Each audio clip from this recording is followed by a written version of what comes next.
Chestnut.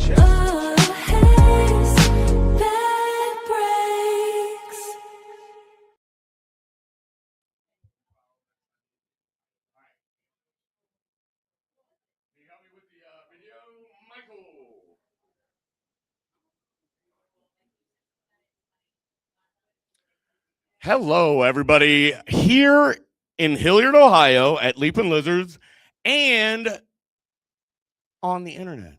Welcome to Phygital Nights, where we mix the physical, bar atmosphere location with the digital world out there, so that people can enjoy and help us,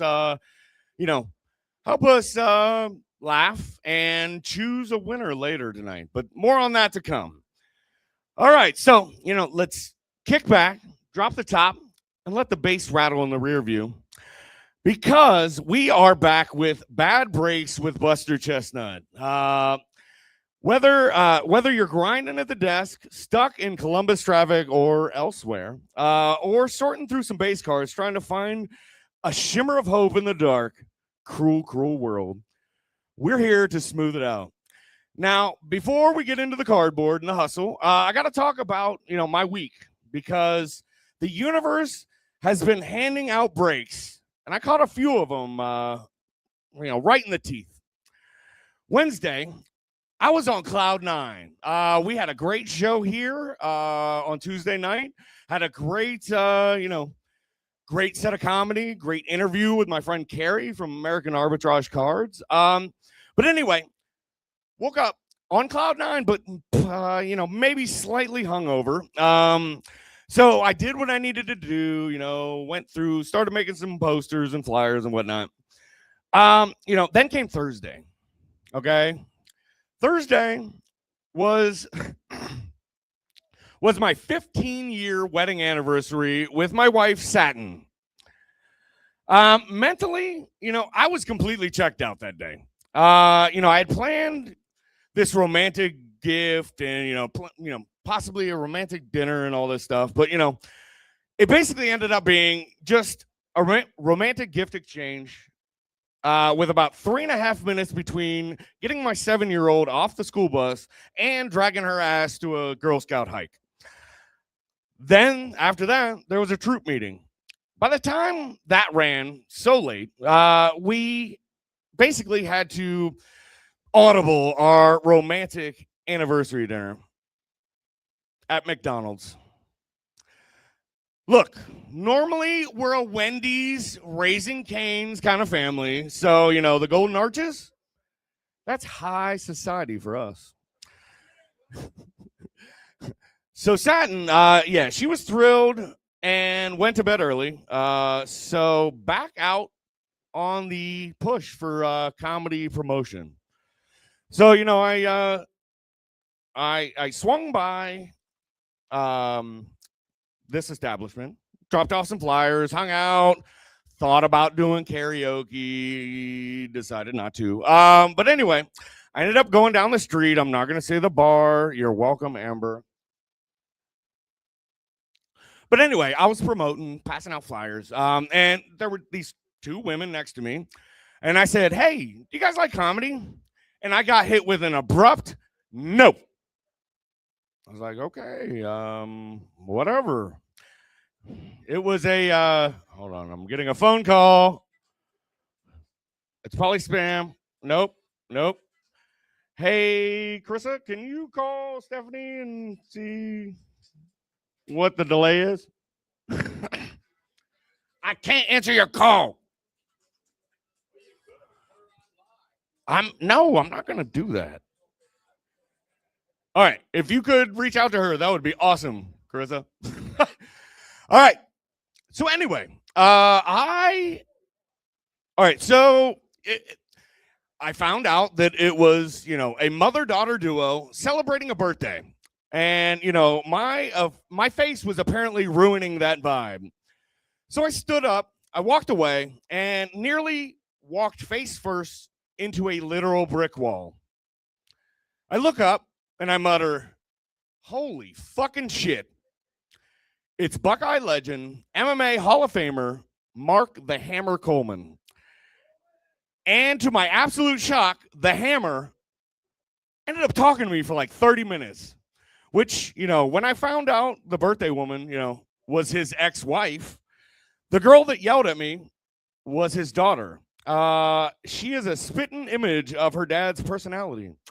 Zero hesitation to completely body slam a stranger's confidence. She snapped at me. She didn't yell at me. I don't want her to kick my ass. Please don't kick my ass. Anyway, so I spent the weekend recovering, planning, cleaning, doing family stuff. So Monday, I figured I'd relax. I went down to the condo clubhouse. We messed around in the community garden.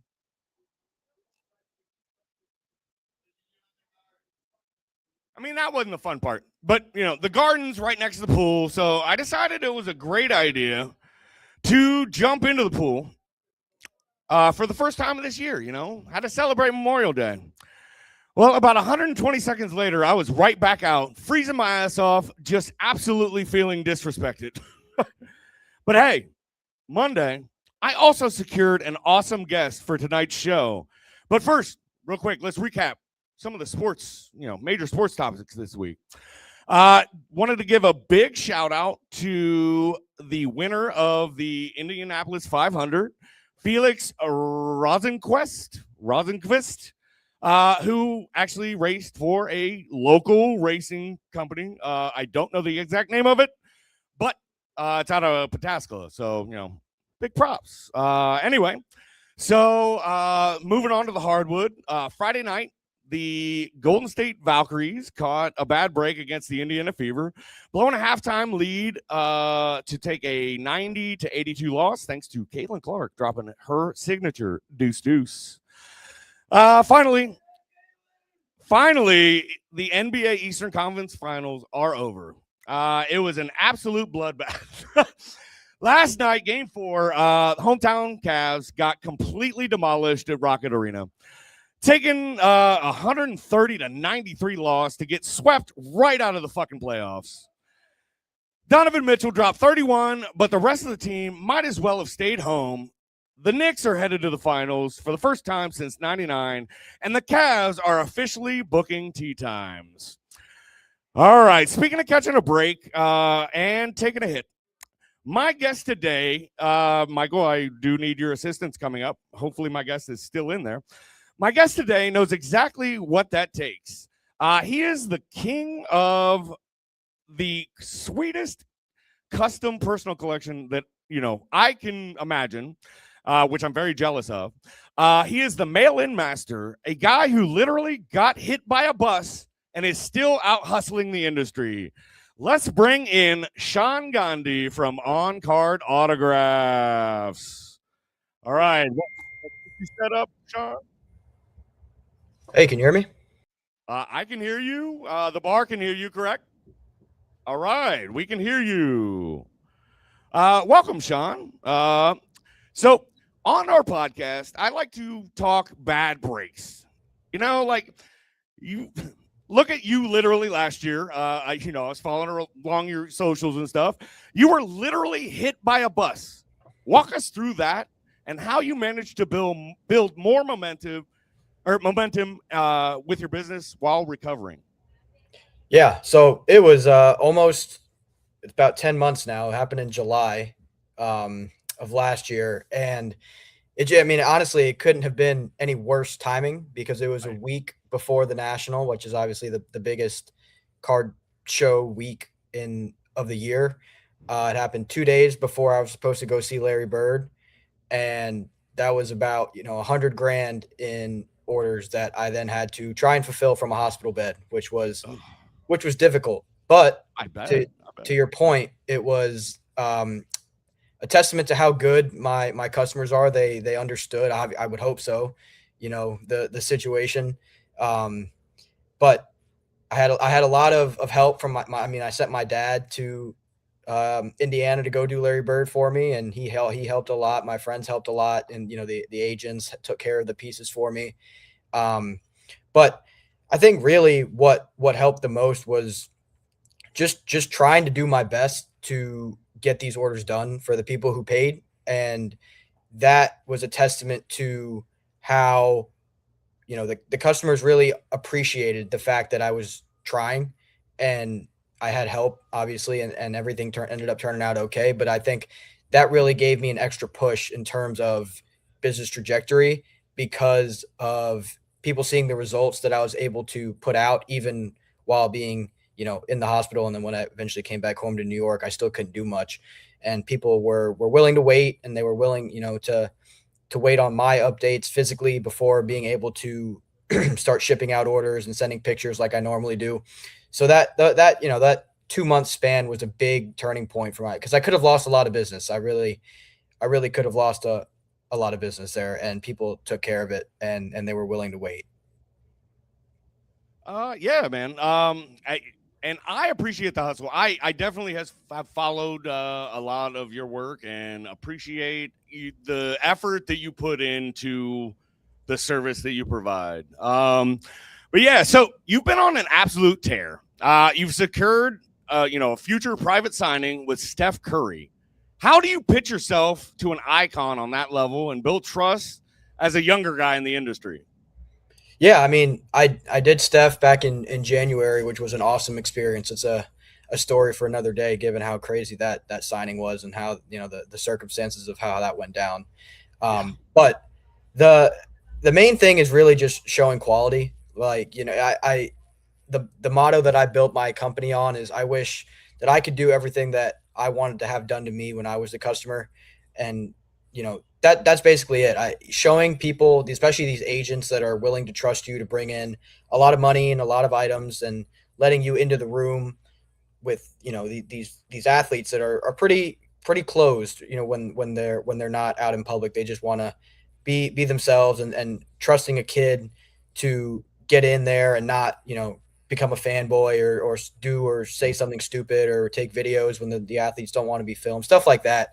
Just showing the professionalism is something that's really important, and that I've really tried to do. And that's how I've been able to build relationships with these athletes and these agents at such a young age. Um, but really, it's just showing the exclusive rights holders, or the promoters, or the agents, or whatever you want to call them, that, you know I'm not just doing this for fun. Like, it is a business at the end of the day. Yeah, I do like to have fun, and, it's a lot.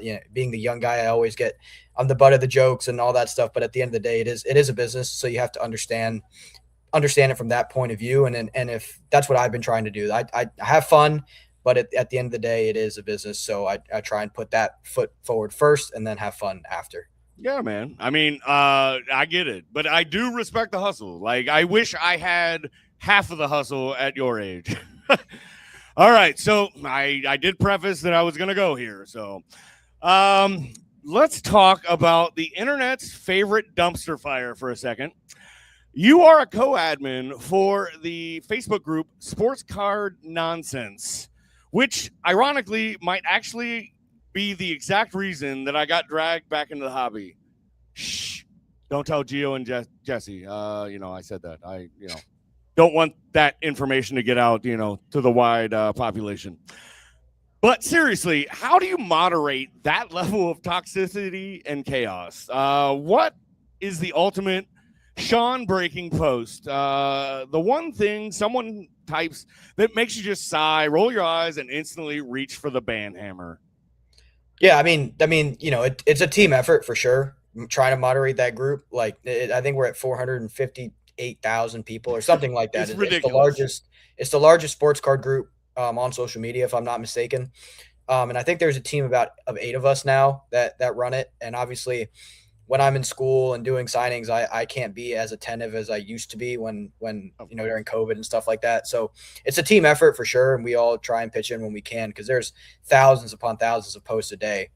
To answer the second question, the ones that get me annoyed are when people ask, like, what did I do wrong? And it's just like, you know, when we decline a post, or we remove a comment, or something, there's literally a note at the bottom that says what rule you broke, or we type what you did wrong. So there's no reason to then make another post saying, hey, admin, can you please tell me what I did wrong? Or people will PM me and be like, hey, why'd you take my post down? And I get enough PMs as it is from my business that I honestly I just pass those along to the other admin because I don't have time to look at those, especially when it's not something that I did. And 99% of the time, the notes are there. You just got to Yeah. look, and they're either annoyed that it got removed or they didn't read the rules when they joined. So things like that, and then just plain like laziness that gets like people sometimes want to know the value of Yeah. their card, and I get it. So Like many of those damn posts. I get it. Like we all need to learn somewhere and learn the steps to take. And it's not to bash anybody that does that, but we made a post with exact step by steps on the what to do when you want Exactly. to look at the value of your card. And we do make exceptions, right? If it's a 1-of-1 or a really Yeah. rare high Which end is, card, I get that. I right? get that. But I've when it's never like, pulled a 1-of-1, but like maybe we'll get lucky here in a few minutes. We'll see. yeah, I hope so. All right. Sorry to cut you off, but I want to move on to the next question because this is something that makes me extremely jealous. All right. So your personal collection is legendary.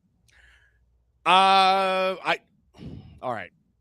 I'm gonna let you explain it. I had it in the question, but I'll let you explain your personal collection. But I want one question. Which was the most difficult athlete to track down for that follow-up signature opportunity? Go ahead and explain that if you don't mind.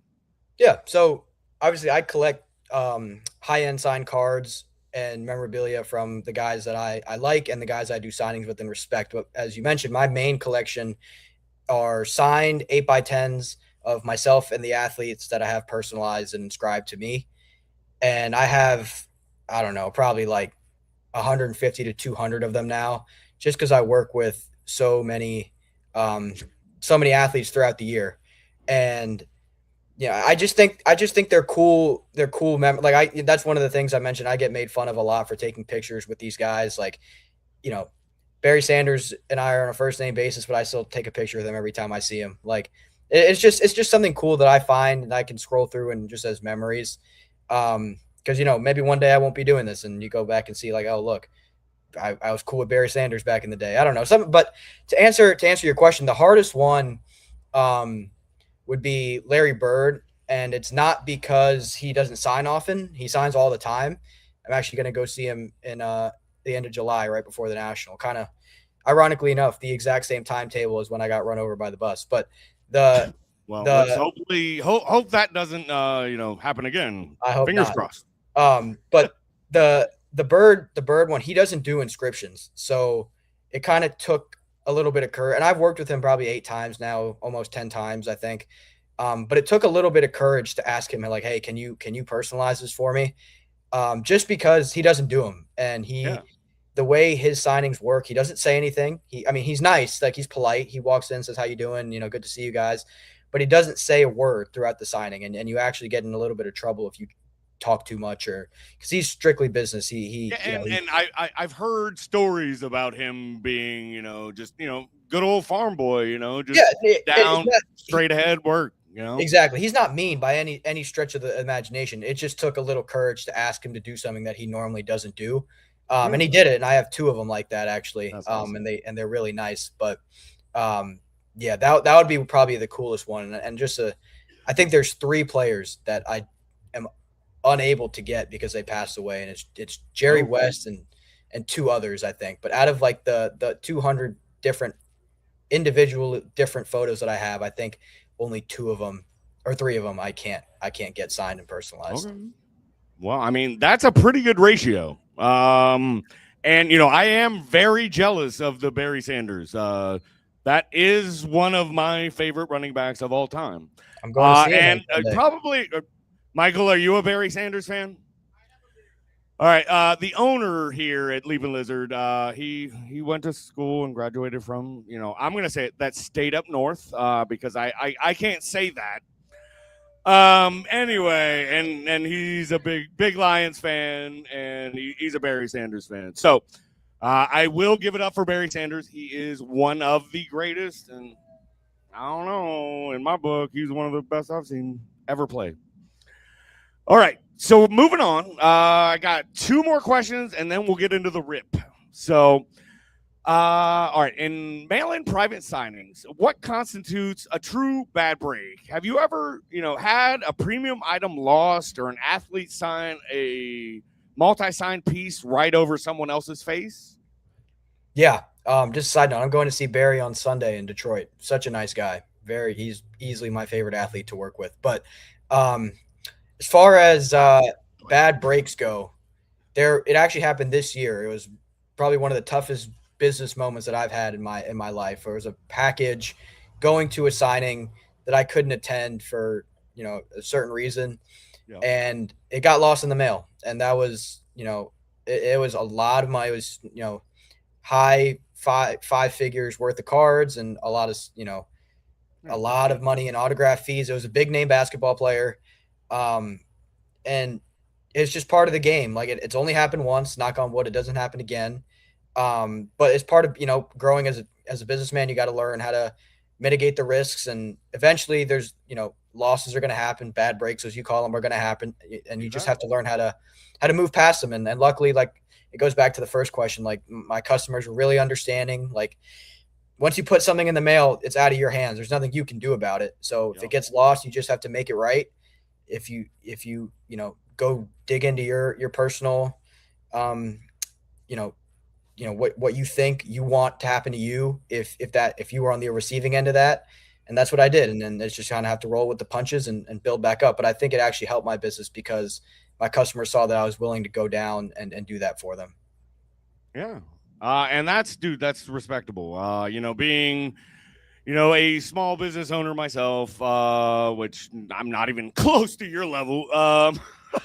I just, resell cards and make content occasionally, tell some jokes. But I can understand, the business side of wanting to, make sure that your customers are well taken care of and, all that. But I can also see the other side of it being somebody that sent something in. Maybe it was something they personally ripped or, but I'm glad that you were able to try and make it right as best as you could. That's what we try to do, right? All right. One last question. All right. I was making sure you were still there. One last question. All right. You have an epic run coming up with the, as you dubbed it, the Summer of Signings. Give us the roadmap leading up to the Chicago National late in July, and what advice you have for collectors navigating the floor there. Yeah. Well, starting this weekend, obviously, like I said, I'm heading to Detroit for 50 guys in 3 days. Barry Sanders being the headliner there. Then I have a little bit of a break in June, which is unheard of. A whole month without traveling is really nice, especially since I'm summer vacation. I can finally relax. But then July, we have Dak Prescott, Randy Moss, Fanatics Fest, which is going to be crazy here in New York, especially with the World Cup and everything that they have going on there. It's going to be nuts. And then, like I said, should have Steph coming up again at some point this summer. We don't know exactly when. He's a busy guy, and he deserves his off time too.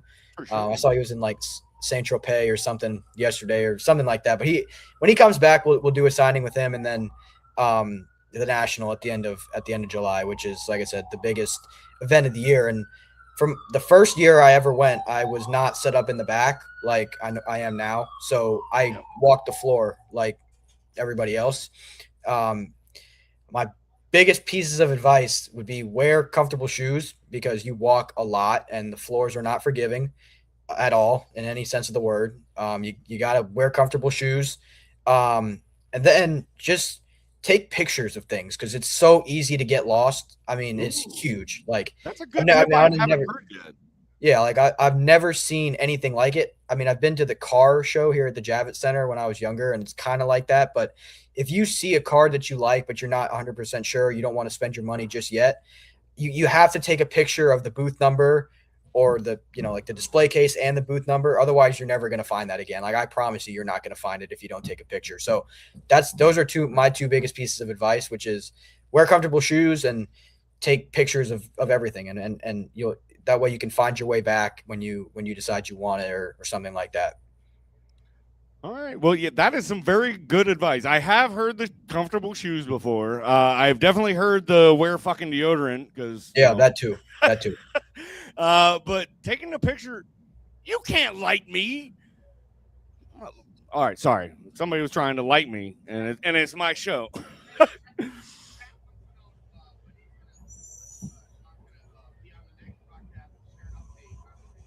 Okay. So Sean, the chat is asking when. What was it? When? Here, just ask it. Here. All right. When are you going to be on again to update what you're doing? That's the chat question. I don't know if that's up to me. All I right. think that's Well, up to you. I But would love to have you back anytime. yeah, But yeah, I'd be first, more than happy to do so. first, we're gonna go through, and since you're Mr. Autograph Man, I'm gonna open a. All right, it's a lower end unlicensed product, leaf metal football. All right, which comes guaranteed with 4 autographs. All right, so I'm gonna rip them. We're gonna, go through. And I kind of, I'll try and show them on a camera. Maybe, hey, Michael, I might have you switch my camera to this camera so that Sean can help us judge these autographs that we pull. Okay, you with me? Sounds good. All right.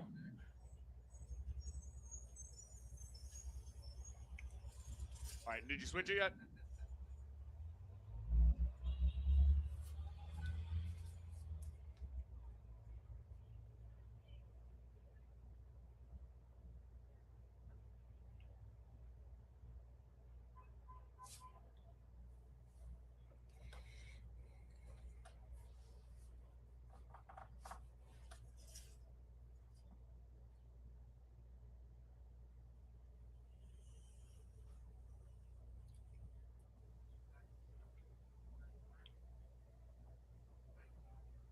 All right, Sean, you can still hear me, right?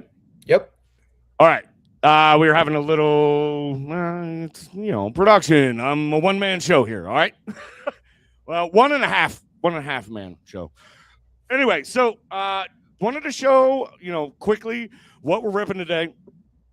It looks like a fun product. It has 4 base cards and 4 autographs, one of which being an on-card autograph, which, all right, while I'm opening this, can you, explain what makes an on-card autograph cooler? Yeah, I mean, to me, it's really just as simple as the player actually handled the player actually signed the card that you have, right? Like whether it's a mail-in signing like what I do, or if you pull one from a pack like that, like the player actually signed and touched that card, which I think is much cooler than just a sticker that they signed by, hundreds and hundreds and hundreds at one time. And trust me, I watch them do it. It's just I mean, granted, the on card pack stuff is the same, but it's just nice to know that the player actually signed that specific card and not just a sticker over and over and over again, because it just seems like you have a more of a personal connection to that card, especially if it's one that you send in. Like that's your card that you sent in, and the player has the opportunity to actually sign it. And I try and take a picture or video of everybody's items so they have that added piece of connection to the item that they get back. So that's why I think on card autographs are cool, and that's how I kind of started in this hobby, which is why my name on Instagram is what it is, and that was my main collection. I caught the last card on here, and I did finally pull a 101. We'll see what it is here in a second. Nice.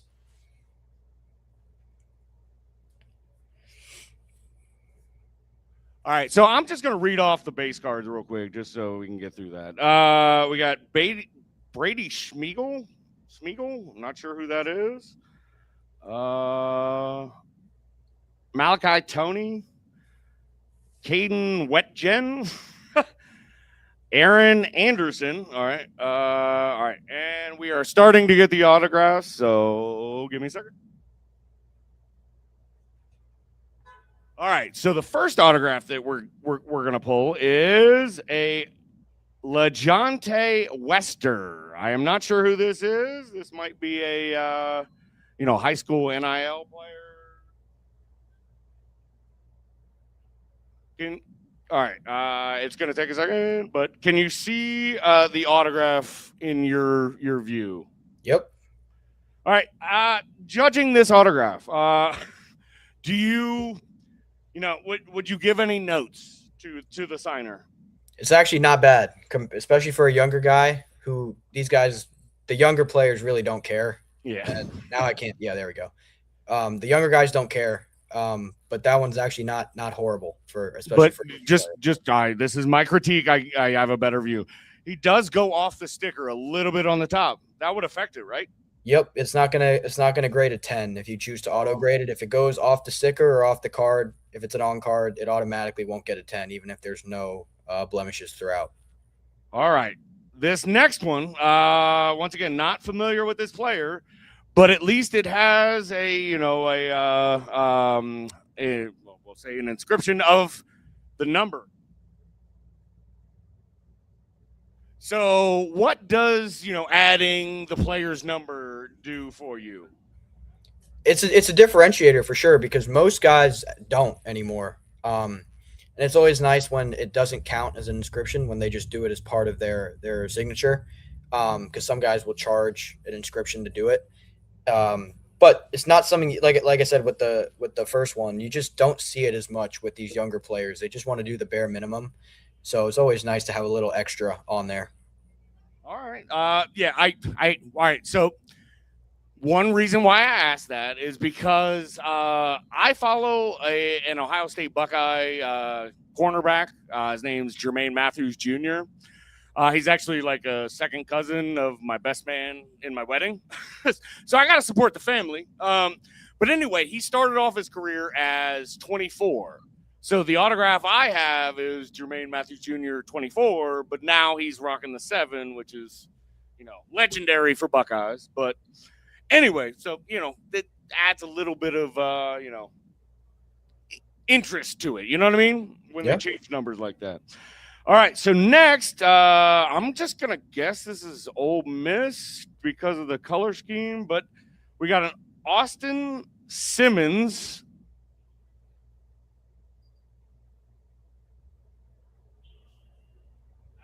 Let me get a close look. This might be our on card.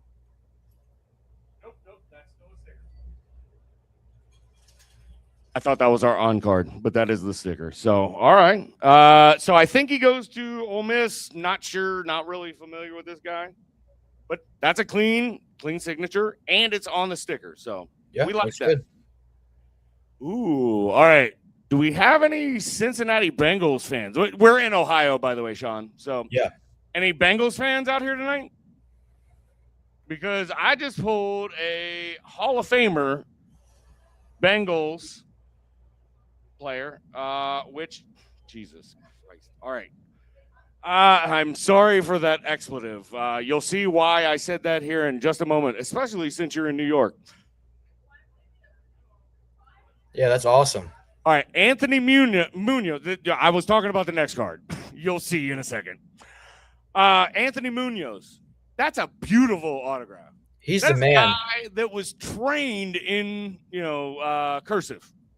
Yeah, right? He's awesome. I actually got stuck from the last show I was at in Chicago when it was that crazy weather. We were stuck in the airport together for like 5 hours, and we just spent the entire time just shooting the breeze. He's such a good guy, down to earth, and I just happened to sit next to him at our gate, and we just talked for like 5 hours. He's a great guy. That's awesome. That's awesome. Especially, coming from, we're in Central Ohio, so we got some fans of, Cincinnati, some fans of Cleveland, some fans of Pittsburgh, which I don't know what their problem is. Okay. So I told you I've never pulled a 1-of-1 before. And I just pulled a 1-of-1 of one of last year's best draft picks. A New York Giant. Got to be Dart, right? Oh, Scat. There you go. That's awesome. Scat, nice on one. card. I don't know the value of that, but that's probably definitely going to be for sale on Buster Chestnut card. Because I don't like the Giants. All right. So I'm going to wrap up. Sean, do you have anything else you want to promote or, bring up? I mean, just my Instagram's in in my name right there. And then obviously I have my website, sagautographs.com, and that's where you can find all the upcoming signings if you're interested in getting some of your pieces signed. And it's just a cool little niche of the hobby that I've been able to carve out my space in, and happy to talk autographs with anybody. So appreciate you having me. Yeah, I appreciate you showing up, and especially last minute. Yeah, no I problem. really appreciate that, man. I am a little bit behind on getting the podcast updated, but I'll make sure to get this out before before the national. I promise. Cool All right. deal. Appreciate All right. it. Thanks again, Sean, Yeah. for joining us for Bad Breaks with Buster Chestnut. No problem. All right, we'll be talking.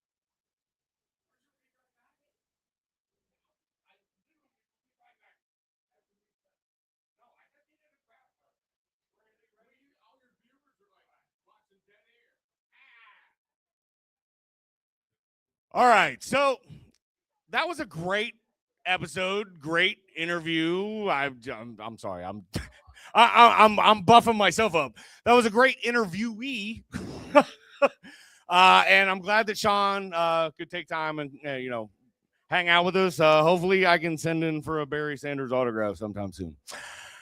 Okay, so we're gonna get to the comedy here in a second.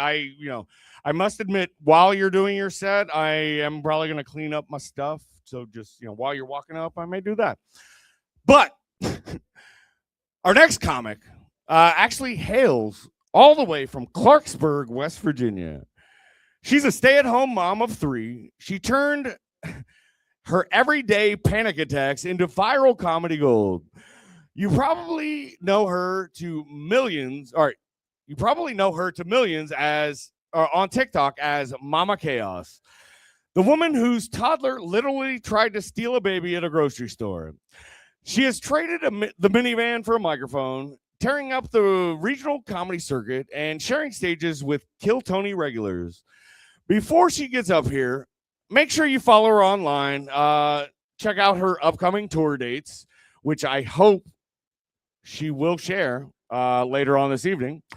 But surviving motherhood one joke at a time, please make some noise for Miranda Arbogast.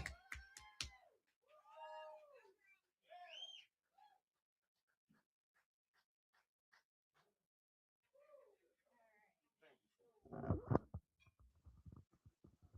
right. How's everyone doing tonight? Awesome, awesome. My name's Miranda. I am a stay-at-home mom to 3 beautiful daughters. I know it sounds like a privilege, right? It's because it is a privilege. But so is yard time in prison. You know what I mean? That's where motherfuckers go to get shanked, right? I would feel safer in San Quentin than I do in the halls of my own home with those little fucking psychopaths running around. I had to take away their internet access because they were looking up tutorials on how to booby trap the house. Motherfuckers buttered my floor. I didn't even know it until I was flat on my ass. Right? Yeah. Did you know, by the way, that some back injuries can make you uncontrollably shit yourself? Yeah. Found that out real quick. And side note, my pants split open on the way down. So when I landed, I turned into the human version of the Nickelodeon slime cannon. All right. It was insane. I couldn't stand up because my back was hurting too bad. So I tried to crawl away, but the floor was slicker than shit. All right. Every move I made had me slipping and sliding. I was tossing feces across my house like a territorial monkey. I live in a double wide open concept trailer. By the time I got my bearings, it looked like my design inspiration was a Rorschach test. I haven't been able to have a house guest in weeks because I am still scraping dingleberries off of my fucking ceiling. All right? Fuck them kids. And I can say that because them kids have been fucking me up since day one. All right? They ripped my pussy in half. Yeah. Yeah. My entire southern border looks like an active war zone. The walls are blown out. The curtains are just flapping in the wind. I gotta fold that bitch up like an origami owl just so I don't come flopping out my granny panties. In the right pair of pants, at the right angle, I've got a bigger dick than my husband. Thank God he gives fantastic head, you know what I mean? So I've been with my husband for 14 years now. Thank you. Thank you. One of my favorite things about our relationship is that we are always playing with each other. Our favorite thing to do is to flip each other's titties every time we walk by.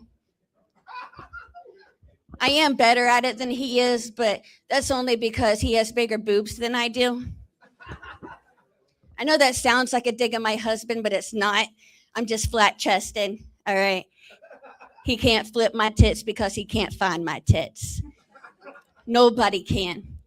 Trying to find my boobs is like trying to find a light switch in someone else's bathroom, you know what I mean? Just aggressively rubbing the walls, not turning shit on. All I have are nipples. Do you know how awkward foreplay is when all you have to offer is nipples? My husband turns me on the same way he turns on a gas stove. Just, yeah. You want to know why I'm so fucking crazy? Huh? It's because all I want is to be felt up in bed like a natural woman. But instead, I'm out here getting purple nurbles like a fucking frat bro. Stupid. Some people actually say they feel sorry for my husband because his wife ain't got no tits. Fuck them. If you're going to feel sorry for my husband about anything, it should be because he calls himself an ass man and his wife has hemorrhoids. Big ones. Talk about a pain in the ass. All right. Anyone here ever dealt with hemorrhoids before? Yeah? All right. Yeah, that shit hurts. It burns and it itches like a son of a bitch. I can't walk by a nice rug without wanting to scoop my ass across it like a fucking dog.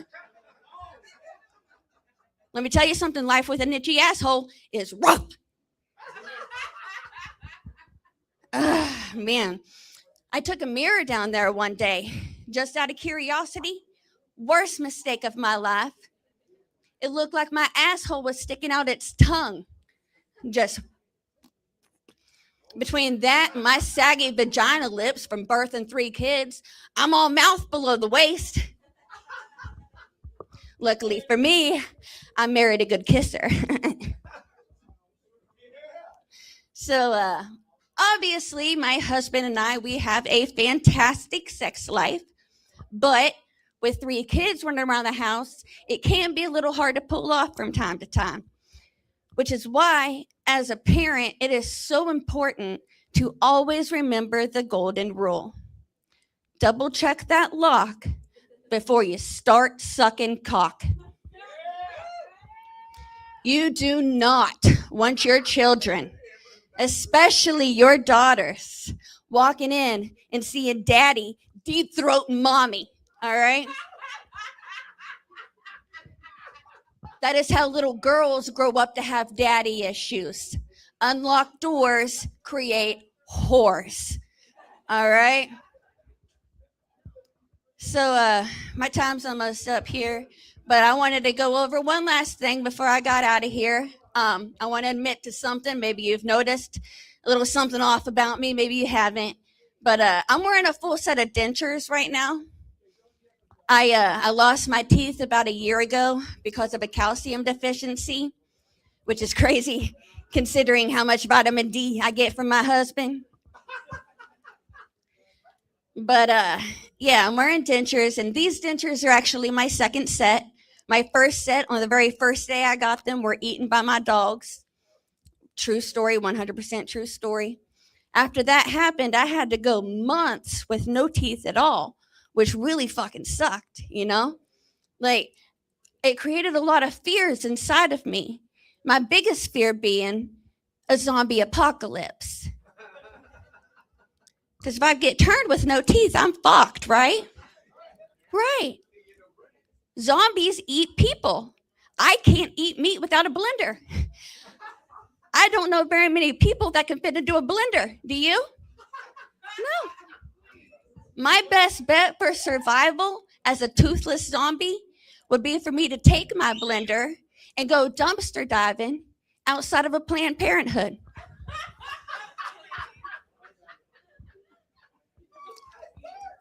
Now, for some reason, that joke tends to piss a few people off, which I think is just stupid because it is a comedy show, you know? It is a joke.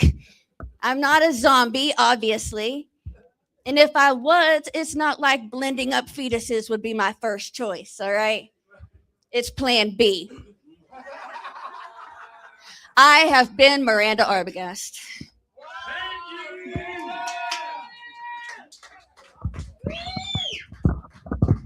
Sorry. Thank you so much. All right, keep it going for Miranda. And if you haven't already, please follow her either on Instagram or where she's you're trying to go for 1 million followers, is that right, on TikTok? So follow her on TikTok if you do the TikTok thing. I actually made my wife follow her yesterday. So hopefully she gets some knowledge about parenthood.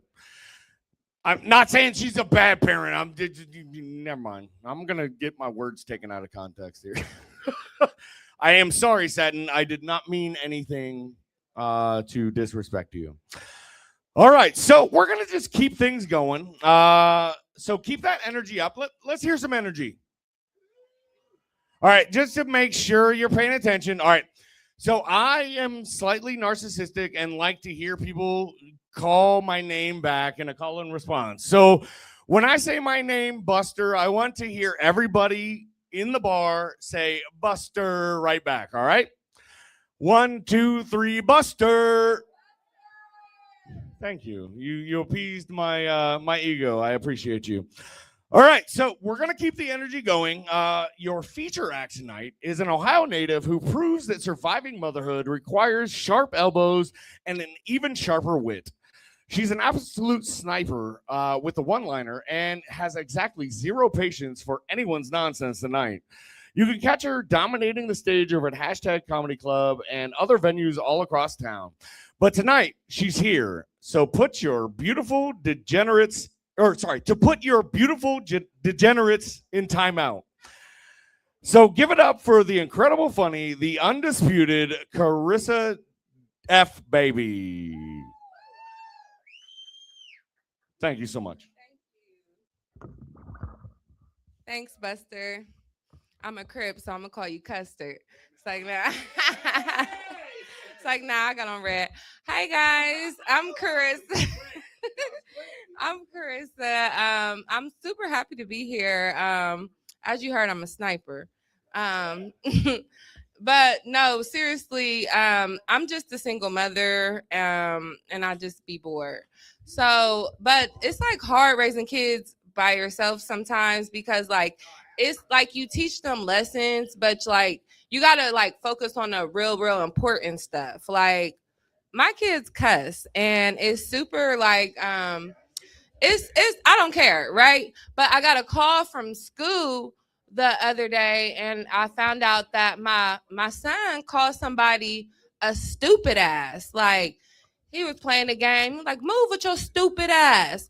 And so the teacher called me and was like, was just telling me about it, and I was like, wait, I don't know what she was telling on, but I just stopped and said, wait, you called somebody stupid? That is unacceptable. So she was like, the teacher was very confused because I was very hung up on stupid because we worked on that. Now, the cussing aspect of it, I cuss like a sailor, so I can't I don't know how to tell kids to stop cussing when I'm telling them to shut the fuck up cussing. Like, I don't know how that works. My kids also just figured out how to use the middle finger. So it's interesting. They use it or whatever. They use it super accurately. It's so hard. So imagine walking through Walmart and your kid asks you for a bag of chips and you say no. This little motherfucker pulls up his middle finger. Like, man, fuck you, bitch. Like, I don't know. So I just got super offended walking through Walmart and I'm like, Rion, you can't keep using your middle finger to express yourself. That's not okay, son. That's my mom. That's my concerned mom voice. And he then put up a pinky. Right. So I then start walking through Walmart like, don't you put up another fucking finger. You better not finger another person. You better not finger me. You better not use a thumb, a pinky, a middle finger. Don't you finger anybody. So I'm going through Walmart like, no, son, don't finger. Yeah, and it was super. Imagine that, right? So I had to then explain, like, no, the middle finger. But yeah, it's too late. They finger everybody now, and super awkward. And I guess I told them that. But my kids, they're super sweet. I'm like I mentioned, I'm a single mom. It's hard being single when you have kids because you try to date, you're trying to find somebody like that'll be like a good fit in your life, right? And it's like I'm 30, I'm dating, trying to find people that are a good fit in my life. But something I can't get over that we don't talk about enough is like sex talk in adulthood, right? Like I prefer like real grunty, like animalistic sex, like that's because the talk is so fucking awkward. Like a guy asking me 10 times whose pussy is this, after the 10th time I'm going to say it's mine. I actually got it for my birthday, right? But that tends to throw off the mood. Like, stop asking. Or they ask you whose pussy is this, right? But you're going through a breakup and you're trying not to cry because you're remembering whose it just was. I hate sex talk. It's super stupid. I love sex though, right? Right? You gotta do sex to like stay alive and stuff. It's good for your health, mental health. But what they don't tell you about doing sex in your 30s is like I'm very gassy in my 30s. You know, we talk about the knees and we talk about our back, but we don't talk about the gas. Like you really got to watch what you eat because it gets it gets it gets bad later on. So like I'm having sex yesterday. Just kidding. No, just kidding. Just kidding. But no, seriously though, I'm having sex and I put my legs in the air and I'm always super, super, super nervous because like what's about to happen? Is it a queef or is it just a fart? Like I'm super scared. I never know. Guys doing it real good, maybe a girl. But with that being said, when they're doing it, am I going to squirt or am I going to pee? It's like a very awkward position to be in because I'm not going to tell you to stop and you're going to get whatever I give you. It's like kind of like a sex Russian roulette, It's really so it's exciting here. Super fun. But yeah, about sex Russian roulette or nothing about it at all. I'm gonna move on from that. I recently got told by somebody that I had an underbite, and also that's a part of going into your 30s. I obsess over my smile, right? Because after you hit 30, I don't know what it is, your teeth really start teething. It's like they get Britishy. That's actually why I got a real job so I can get dental care. That's real personal, but neither here nor there. They told me I had an underbite, and I got real offended because I don't trust people with underbites.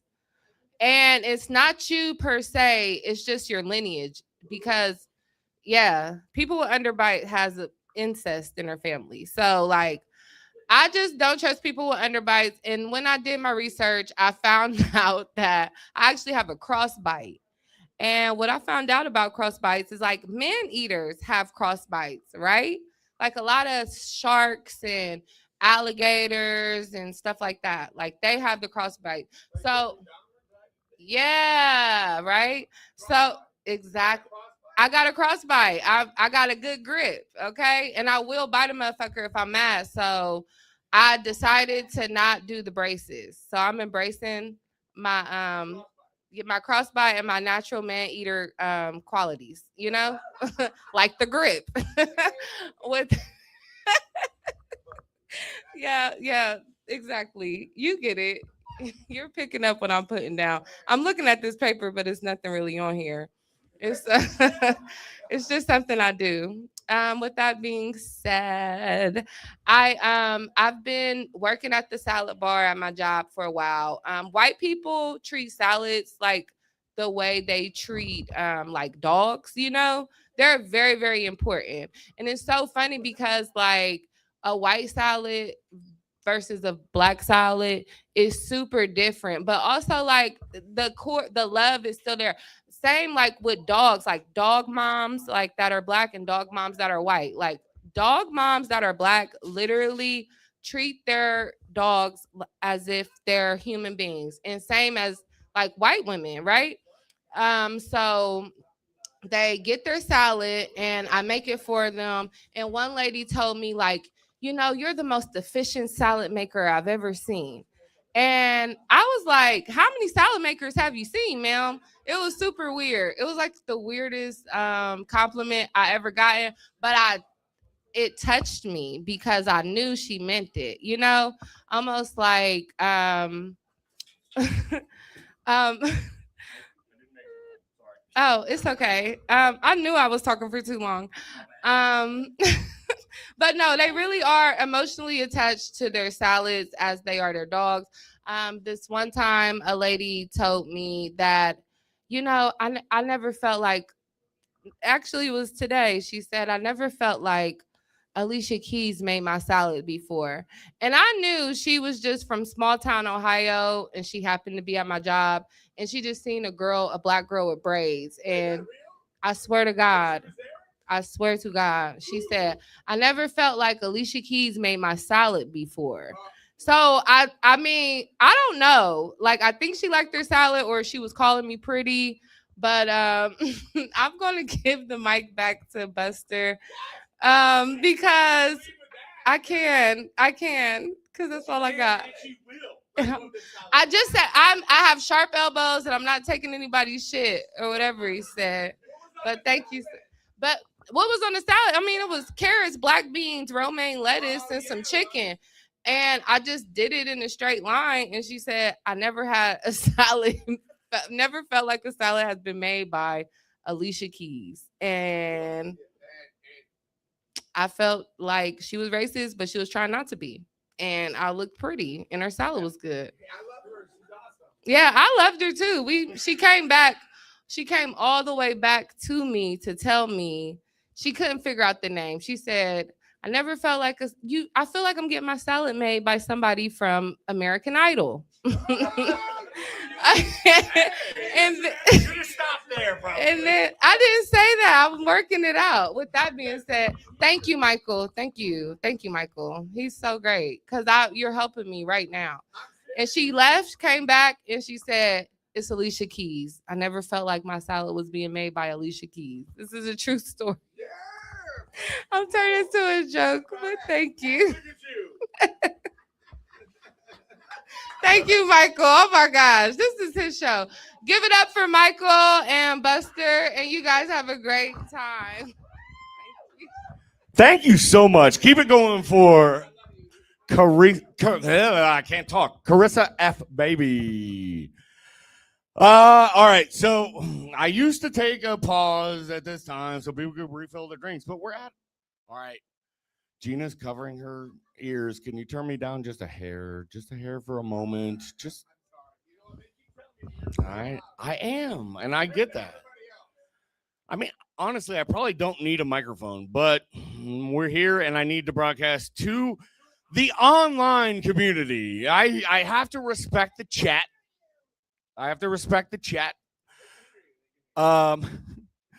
But anyway, all right. So normally I would take a break, but I got feedback, and that is not how we're gonna do it tonight.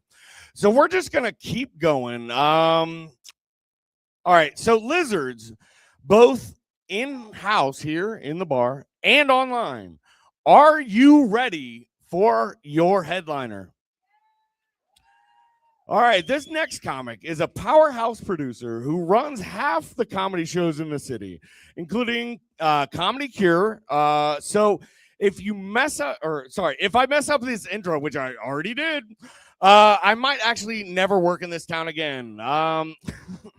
She brings the unapologetic executive level energy to the stage. What do you do?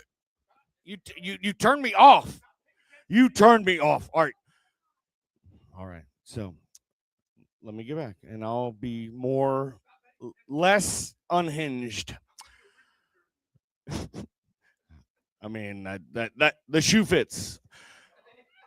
Oh, I do have a gong sound effect. Anyway, so whatever. All right. So she brings the unapologetic fuck you energy level to the stage and will absolutely write you up if you don't laugh loud enough tonight. You can catch her tearing up regularly at the # Comedy Club, the Attic, and basically anywhere else that has a microphone and good taste. But right now, she's our CEO for the evening. That's Chaos and Entertainment Orchestrator. Oh, you thought I meant Chief Executive? Sorry, that's me. So get on your feet. Let's make some noise for the undisputed boss, Stephanie J. Cash App. Keep it going for Buster Chestnut. There's a theme here tonight because we're all moms. So Buster got a fucking type, okay? Buster has a motherfucking type, and it's all moms. I see a lot of women getting like lip filler for their upper lip. Have you guys seen those duck lips? Have you seen them? Everybody got some lip filler now, but I would like some for my coochie. Just fill it in a little bit. Just plump it up a little bit. So like this is a bombshell bra. Are you guys familiar with a Victoria's Secret bombshell bras? It's basically like this much padding. I have on more padding tonight than a drag queen, okay? And it's elusive because when I take somebody home, I take this bombshell bra off, and my titties look like deflated condoms. You know what I'm saying? So that's what happens when your type is a mom. All right. But the upside is our first comic, she talked about how her kids split her coochie open. She talked about how her kids split her coochie open. But when your kids split your coochie open, they have to sew it back up, right? So really, I got a pussy tummy tuck. A pussy tuck. I got a pussy tummy tuck. That shit got sewed back up. Basically, I was like a virgin again. Okay. So all that being said, I feel better about my body because of some current events. Have you guys all seen like the Epstein files coming out? So no, I had no idea. I hadn't heard that. So we found out that basically all of the people responsible for the beauty industry and our ideals around like what is attractive are pedophiles. Okay. So for real. So now, like, if you don't like my fupa, I'm questioning your search history. If you are not in to my saggy titties, you probably went to Epstein Island. All right. If you don't want to stroke my chin hairs, you be fucking with little kids. All right. So now joke's on you, bitch. I am Stephanie Cash App, but you can also call me Stephanie EBT. I'm actually going to keep my envelope. You can call me Stephanie EBT. Do we know what EBT is? It's food stamps, right? I am currently on the market looking to buy some food stamps. Gas is fucked up right now. If gas goes up another $1, I'm gonna go from being an outside hoe to being a inside trad wife. Okay, if gas goes up 50 cents, I'm gonna be fucking folding this man's socks. All right, and knitting motherfucking blankets. All right. Who? Well, I'll find them because I'll be a trad wife. That will be my only job, is finding your socks. All right. I'm gonna be wearing a bonnet like Handmaid's Tale. Like I'm gonna be wearing a bonnet like Handmaid's Tale, talking about under his eye. Okay. Yes. And I need your hair as well. Cause that's another thing about getting in your 30s, your hair starts to thin. My hair starts to thin a little bit. I'm gonna need your hair too. We're gonna make a clip in. He's got beautiful hair. He has beautiful hair. Okay, so that being said, I'm currently on the market to buy food stamps. What about the game that we did with your hair? You do have food stamps. I don't know. You should apply. You should try to get them. Okay, period. Let's do it. We're gonna have a cookout, and all y'all are invited to our wedding cookout. Okay. So I am buying food stamps right now, though. Before I become his wife, I am buying food stamps. My name is. My phone number is 614-965-3561. If you know anybody who's selling food stamps, send them my way. Okay. I also fuck with a booster, and I'm not talking COVID boosters. A booster is somebody who steals shit from a store and then sells it for a deeply discount price. Okay. So there's now a movie out called I Love Boosters. But I've been fucking with boosters for a long time, since before they were popular. Boosters, I used to work at Sally's Beauty Supply. Do you guys remember Sally's Beauty Supply? Has anybody fucked up their hair in a Sally's Beauty Supply? You have dyed your hair orange in a Sally's Beauty Supply. She dyed her hair pink. Did it look good? Did it fade fast?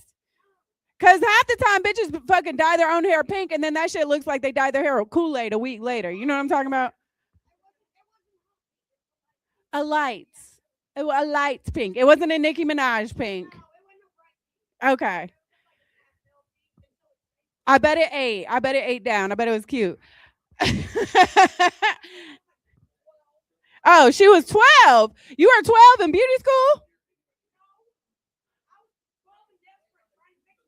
Oh man.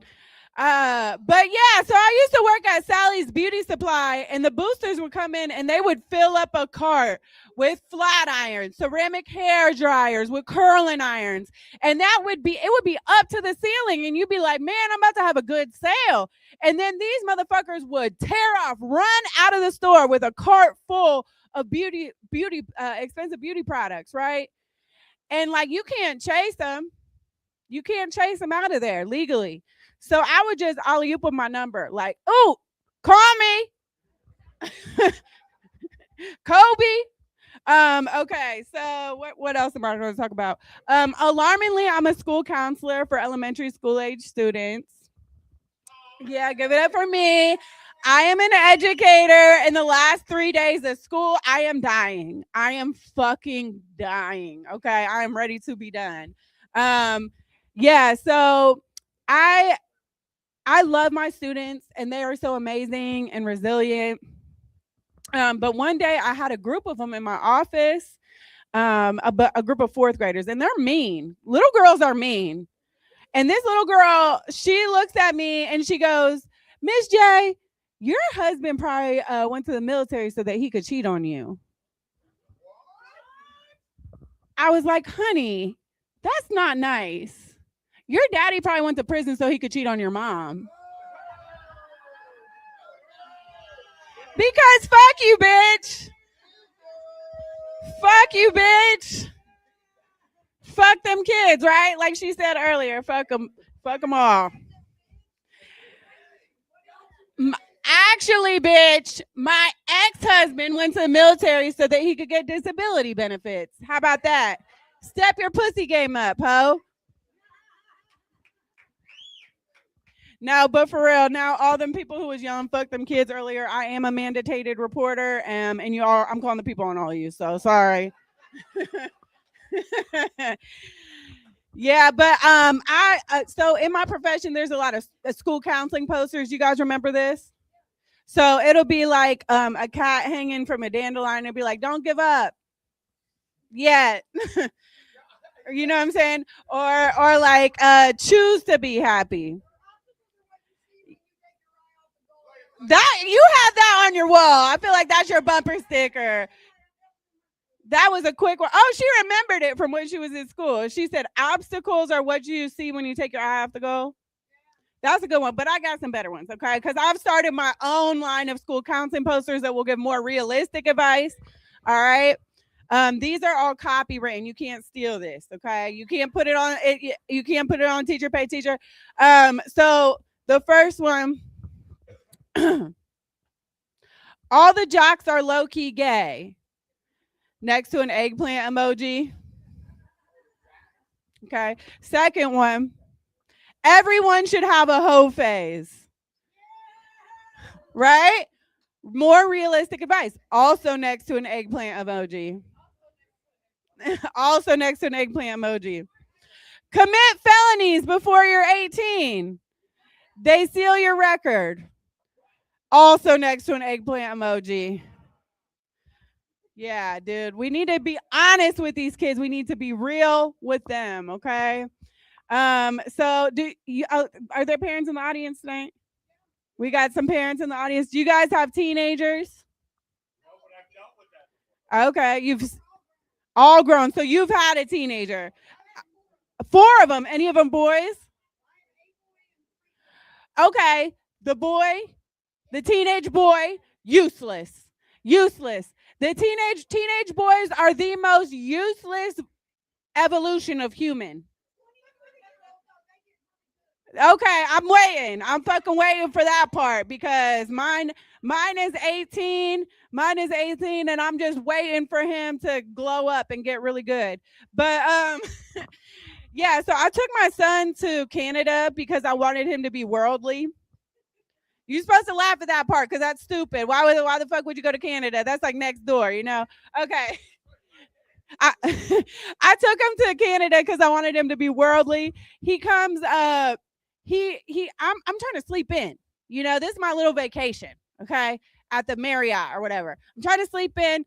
Now he's 6'1". His voice sounds like he should be on NPR. He should be like a news broadcaster or something. So I send him down to get me breakfast in the morning, right? The early morning whatever, continental breakfast. This motherfucker comes back 2 hours later. 2 hours later. Like, Mom, I got you yogurt, but I put my hand in it. What the fuck am I supposed to do with hand yogurt? I have seen your bed sheets. There's hand yogurt all over them. I've seen your search history. There's hentai all over that, okay? I want nothing to do with anything your hand has been in, near, or around. Get the fuck back in the car. We're going back to the United States of America so I can get some real Dasani, bitch, okay? Not Dasani. What's the yogurt called? Dannon.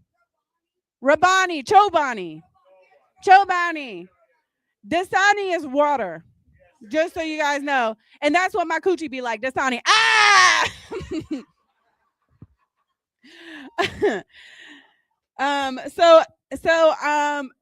I also have a 6-year-old son, And co-parenting sucks. Do any of you guys have to co-parent? It sucks, man. It's terrible. I put my son in flag football because I didn't want him to be a little bitch. And his dad just let him quit, right? But my oldest son was pissed because he was a football player. He was like, you know, your dad might be okay with that, but I'm not okay with that. We don't give up. We don't give up, right? We don't quit stuff. And so I started singing. I started singing Beyonce. I said, I'ma keep running because a winner don't quit on themselves. And my son got real mad and he was like, my 6-year-old, he said, Alexa, play quitting music.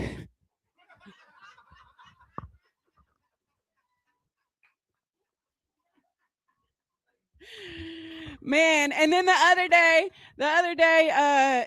my oldest son has to put him on the bus so I can get to work in time. And he said he was about to miss the bus. My oldest son said, if you miss that bus, I'm making you pay for my gas money to drive you to school, right? Yeah, right? And then my youngest son, he said, I'm tired of paying for stuff I don't like. I was like, me too, baby, me too. Because why the fuck I gotta pay for water? That shit comes from the sky. Yeah, so every time I'm get heartbroken, because bad bitches get sad, are sad bitches sometimes too. And every time I get heartbroken, I go get another degree. Every time I get heartbroken, I go get another degree. So with AJ, it was my associate's degree, okay, from Columbus State. With Pete, it was my bachelor's degree. I got a bachelor's degree in human development and family sciences from OSU. With Travis, OHIO. With Travis, it was my master's degree in school counseling. Bitch, if I date one more fucking loser, I'm gonna end up being the superintendent of Columbus City Schools. Okay. All right. I would vote for you. Yes. I don't think it's a voting thing. I think it's like it's in more of a nepotism thing. It's more of a nepotism thing. But yeah, you can help me out. Okay, if I have a baby with another loser, I'm gonna be the Secretary of Education. Right? I think, you know, one of my friends got mad at me the other day because she was like, you know, I was like, I'm creeping up on 40. I might want to have another baby, but bitch. And she was like, what the fuck are you thinking? And I was like, how the fuck am I going to be in the White House as the Secretary of Education if I'm not heartbroken again? This is how I get shit done, bitch. This is how I get shit the fuck done, okay? I date a loser, start moving, okay? That's my process. How much time do I have left? 2 minutes? Let's see. What else was I going to talk about? That's what she said. Keep going till he stops you. But that's what I say when I'm spending. That's what Karissa says when I'm spending somebody's money. She said, "Keep going till he stops you." Keep running that shit up till he stops you.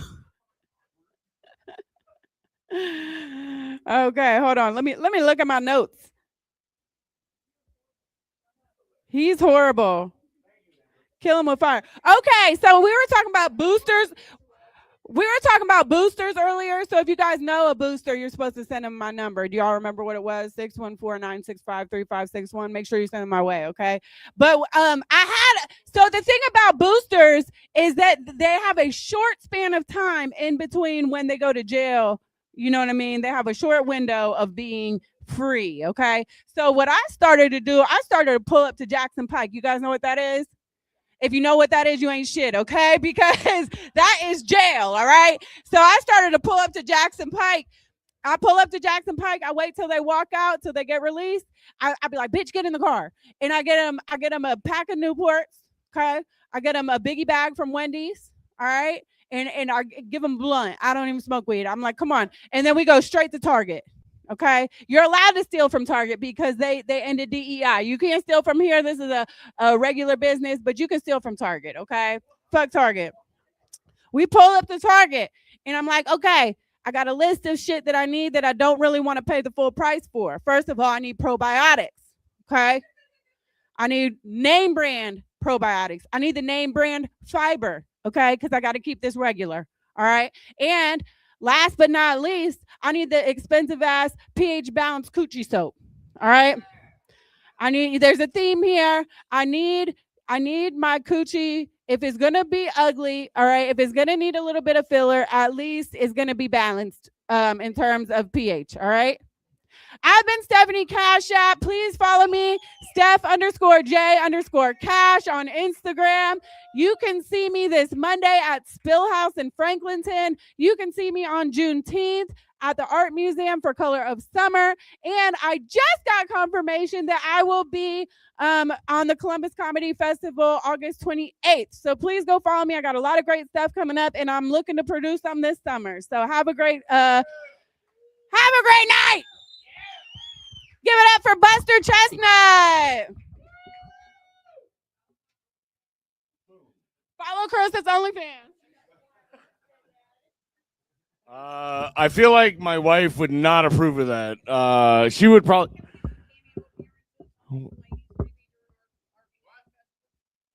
Maybe we'll discuss that. Hopefully, all right. Comedians who perform tonight in the showcase, just an FYI, let me know your availability for June 19th through the 21st. There may be like mid-set, hosting sets. Let me know. Which brings me to my next point. We are running an open mic competition called Road to Lizard Palooza. Lizard Palooza is a food and music and now comedy festival that Michael and Leaping Lizard, and it's sponsored by Gallows? Sponsored by Gallows. So the food is going to be top notch. And then we're adding a little comedy in between. So the winner of the open mic tonight gets a $25 gift card to the Leaping Lizard and a spot in our finals on June 16th. And the winner of the finals would then win a $100 gift card and a paid 5 to 10 minute, guest, stand-up comedy set, depending on your schedule and our schedule and all that. So it's definitely something worth fighting for. And I believe we only have like 5 or 6 people signed up out of the 10 available spots. So if you're within a half hour of Hilliard, Ohio right now, you still have time to get down here and sign up for the open mic. We are going to take a 10-minute be right back potty break. But before we go, anybody that has a full glass, please raise it right now. We're going to cheers our executive producer, patron of the arts, Steve Merrick. Steve,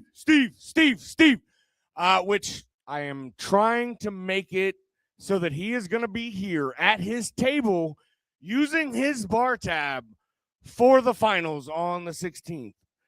And I'm working, fingers crossed, I'm working on a really big guest for the podcast and for, the finals.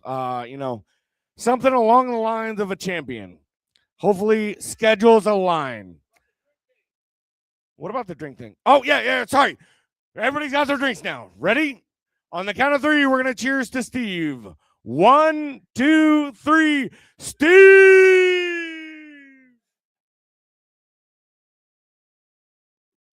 And I haven't said it tonight, but I always like to give a shout out to Garage Beer. They don't pay me yet, but I hope they do soon. We love you, Kelsey's, and my guy, Matt Subel. Clip that. All right, so we're going to be back in about 10 minutes. It might turn into 15, but don't sue me. I mean, I'm a one-man show production. Thank you to Michael tonight for helping out with the production, being eager to learn my software and applications. But the public doesn't need to know that. And I will be back later to bitch about technology a little bit, just because, you know, I got to. All right, so can you hit the be right back screen when I say so, and then hit like just some music? I don't give a fuck. Anything in the music. All right. We're good?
Speaking of hot girls, my buddy. No, never mind.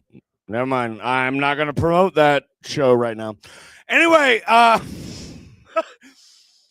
we are back with Phygital Nights. If you are just tuning in, this is an experience unlike any other. We start off the night with a podcast called Bad Breaks with Buster Chestnut.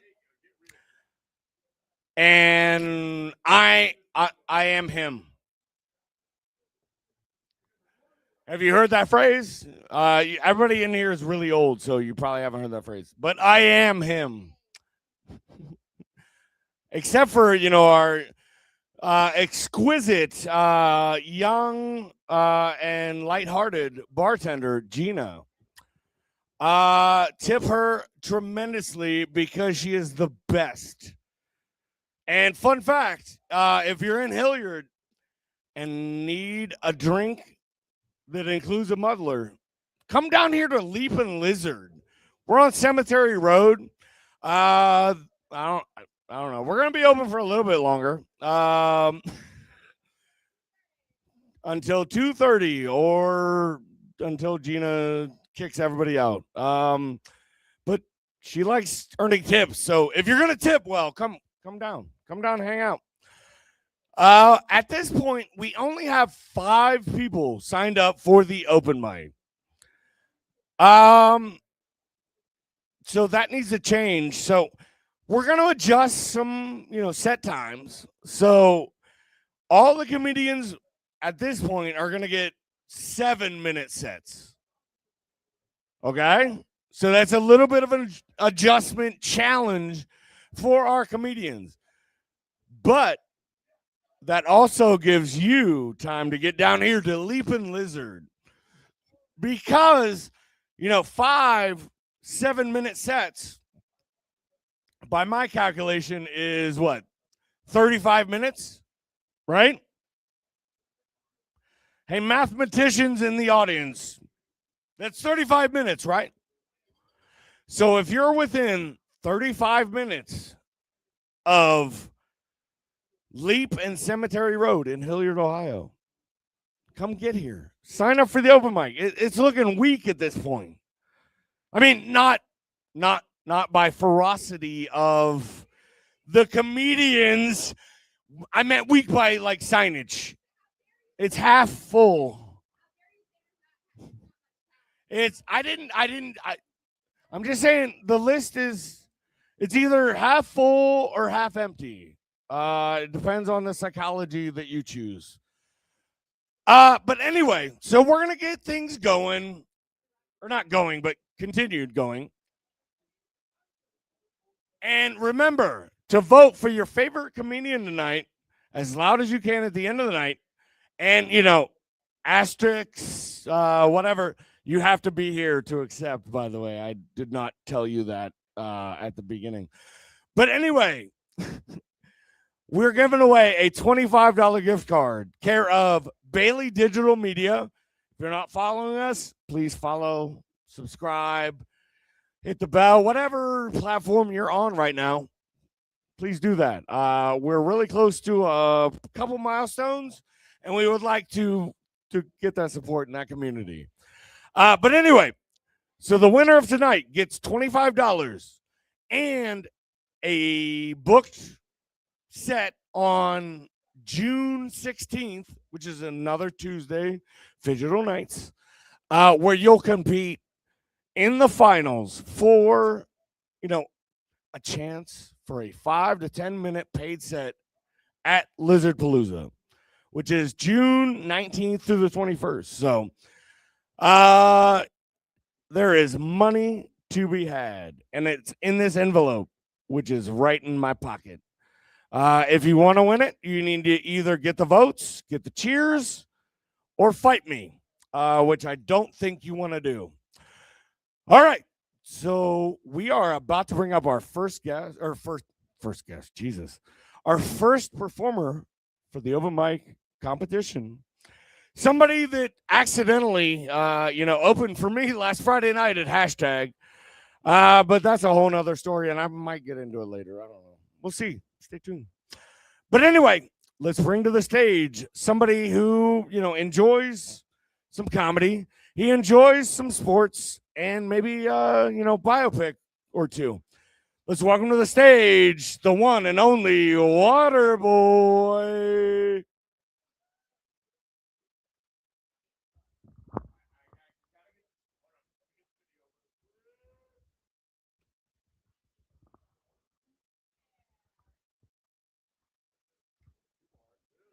Thank you, man. Gene, can you hear me? You good? You guys want to know why they call me Waterboy? They're gonna turn me up a little bit. So that's gonna cut into my set, so you guys aren't gonna be able to figure that out. No, I'm not gonna tell them. I actually work at a water bottling factory. That is not why they call me Waterboy. It's just a coincidence that I worked there and I applied there. I didn't do it for the bit. But that's not to say that that's not the reason why they hired me. Although during the hiring process, none of them were kind of like, "Oh, cool, we're hiring a stand-up comedian." The vibe that I got was more like, "We're hiring an exotic waterworks expert." So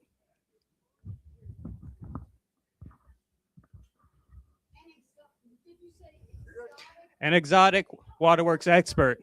Yeah, I think. See, I was figuring if everybody else was paying attention. See, that's the thing, and they hired me for that. They're like, we don't know what this guy has for skills, but we definitely need him on our production line. My management is actually very unhinged. We had to have a meeting the other day about why it is a bad idea to catch a forklift with your hands. I just had to ask why this course was necessary or why this meeting was needed. And my HR director fired off and said, it's a reaction. It's like when a knife falls off your kitchen countertop and you try to catch it with your hands. I was like, what John Wick Jet Li bullshit are you pulling off at home where you're catching flying knives through the air with your hands? And so I was like, well, so does that mean instead of catching the forklift with your hands, we should roundhouse kick it instead? Because when a knife falls off your kitchen countertop, you back up. When a forklift falls over, you run for your fucking life. So I actually, I got injured on the job the other day. I hit my head up against a machine. I actually busted my head open and it started gouging, and blood was gushing down my head. I got a concussion, actually. In between me going from there off the floor to my break room, I actually ran into my GM, and I told him, I said, look, I feel dizzy, I feel nauseous. I think I might need to go to the hospital. And he looked at me and he said, are you sure it's not because you're wearing that hat?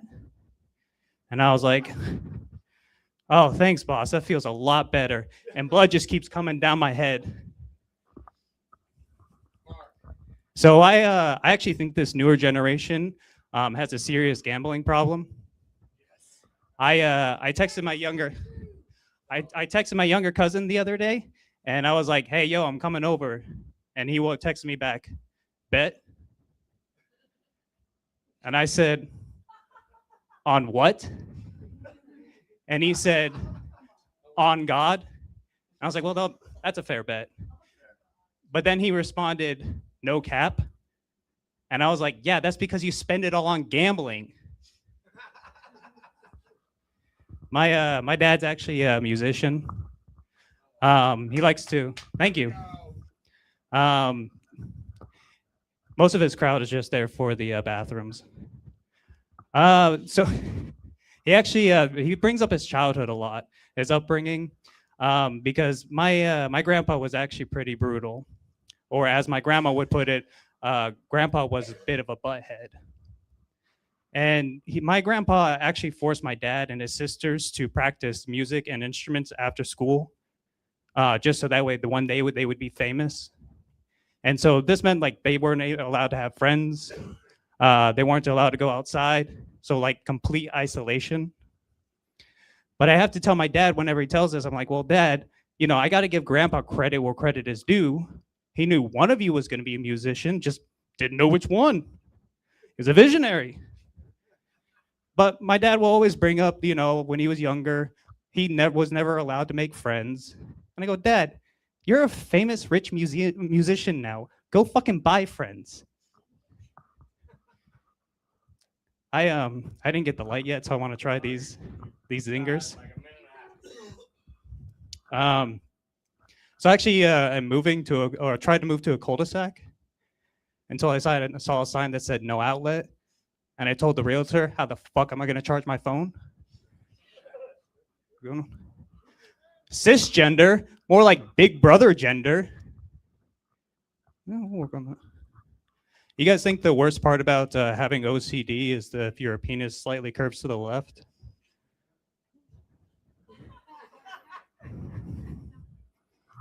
My therapist told me to start planning ahead.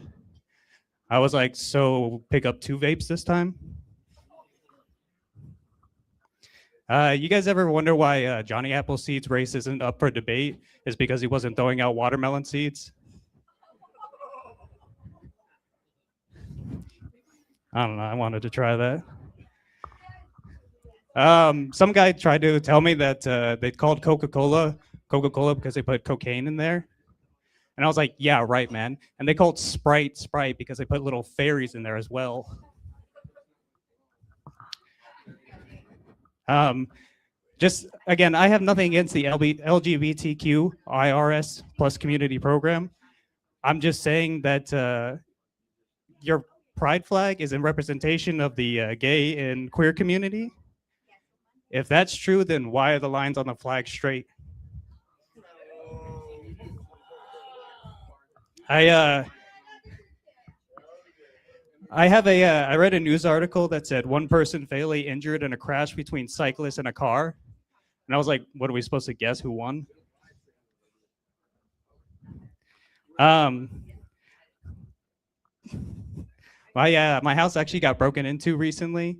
He broke into the window and he broke my back window. And I asked the officer, I said, why the hell did he break both my windows? And the officer looked at me and he said, well, he needed a way in and he needed a way out. Anyway, I've been Waterboy. You guys have been great. I appreciate everything. Give it up for your host and everyone have a wonderful night.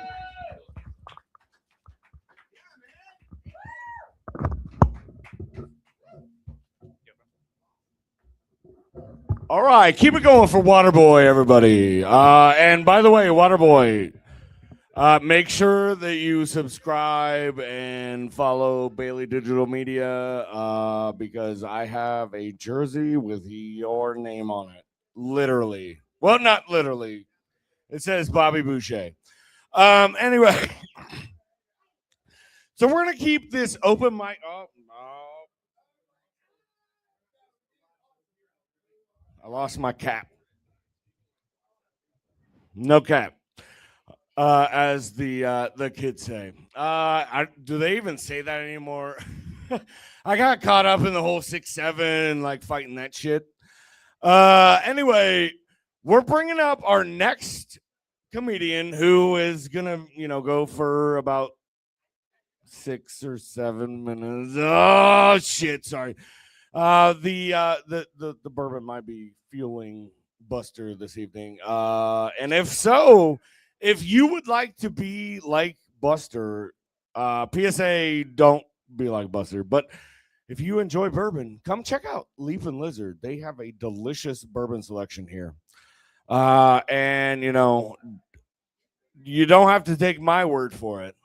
There's a little Reading Rainbow joke. Anybody's old enough to fucking get that. All right. But anyway, we will entertain you for the next 6 or 7 minutes for the ever wonderful, ever talented Caleb Burgett. Yeah. Give it up for Buster. Yeah. Oh shoot. Oh, fuck it. I don't like that. I don't like that shit anyway. Yeah, one more time for Buster. He's a cool. He's pretty fucked up right now, but you know he's saying shit.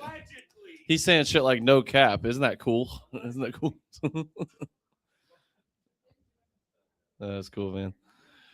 Leaping Lizard. I've never been. This is a nice place. Sounds like what an old guy does when he hangs out with a lady or something, or some reptile crotching. All right.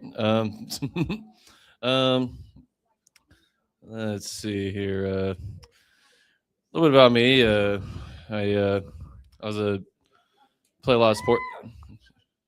Yeah. What the fuck? I mean, yeah. How much have you had drink tonight? Holy fuck! Was it 4 beers? Gotta cut her off. Can't do that. Can't deal with that. That's cool. But no, I grew up in I play a lot of sports. Grew up in a small town. I don't know, like when you play football in school, like you're really close with the cops for some reason. Like they want to watch you play. They want to get to know you know. Well, they were telling us stories. Like one cop was like, "Yeah, I pulled up in this one car. There was this car. This is a minivan that was shaking." And I was like, "Uh-oh." And then sure enough, it was like 2 kids fucking and well, yeah, that's pretty much all that happens in Nashville, Ohio. So yeah, or meth or whatever. Yeah, Buster knows where the meth is. Yeah, for sure. Walter Dumbledore over here or something. I don't know. Gandalf the White. I was combining 2 cool white characters, Walter White and Albus Dumbledore. So.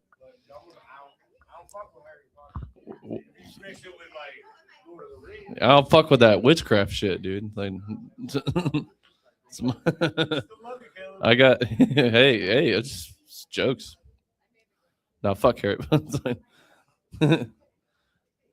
Oh, you gonna cast a spell on me, mate? Oh, you gonna fucking do that? Oh, nah. I understand. You know, we got our independence from like from these and now they're trying to take over. That's not cool. All right, glad we covered that. All right, cool. All right, yeah, go do some meth. Yeah, go for it. Yeah, I'll do it. That's what a meth would say. I'm just saying. I'll do meth. I've been clean for 2 hours. It's fun.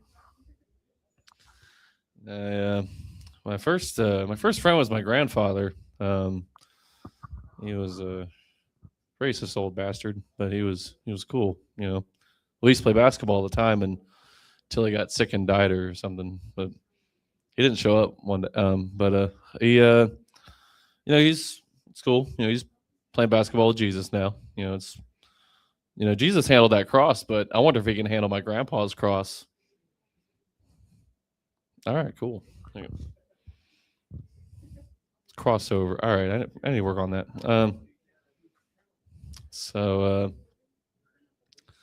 Now my grandpa's cool. My she's cool too, but she's interesting. It's like because like when I'm watching a basketball with her and she's like complaining about how there's only one white guy on the court, and I'm just like, Grandma, do you want to win or not? It's ridiculous.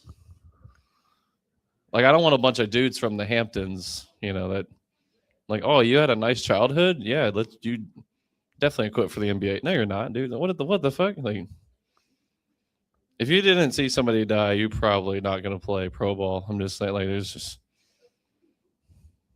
no one's going to go in there and recruit you. No one's going to go to a cornfield and be like, yeah, I'm going to find a fucking 6'9" black guy that can dunk on these guys from Kentucky or something, Yeah, his parents are loyal. Yeah, for sure. Yeah, no problem. Yeah, it's got a good. All right, cool. I miss playing basketball, man. even though I've done most of my shooting in a school. Thanks. Yeah. I miss playing football as well. It was the only time I had fun using protection.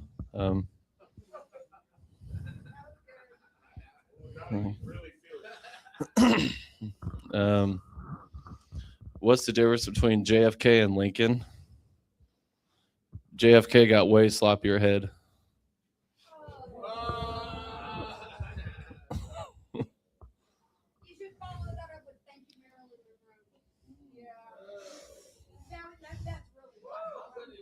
Fuck her. Fuck her. She's dead. I don't give a fuck about this. Everybody in these jokes are dead.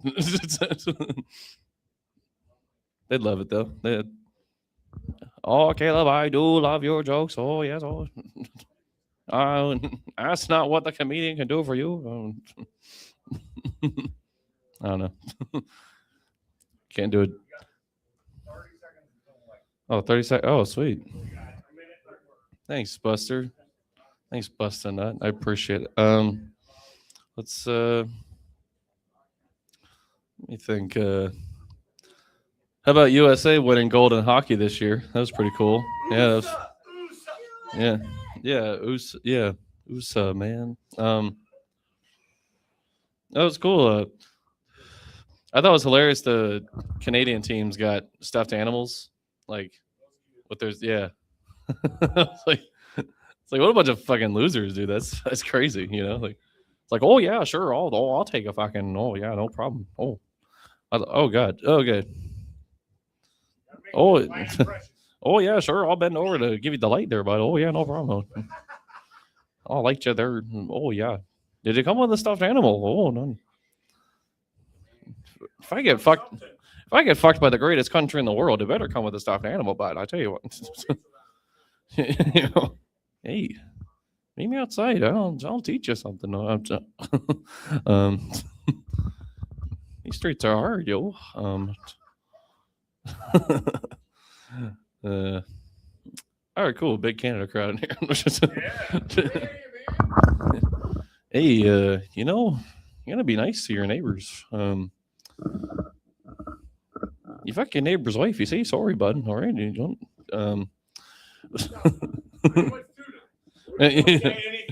Yeah. Hey, you ain't coming over for dinner tomorrow night? Let's talk about it. All right. Well, my name is Caleb Burgett. I'm going to be doing more shows in a place called Asheville, Ohio.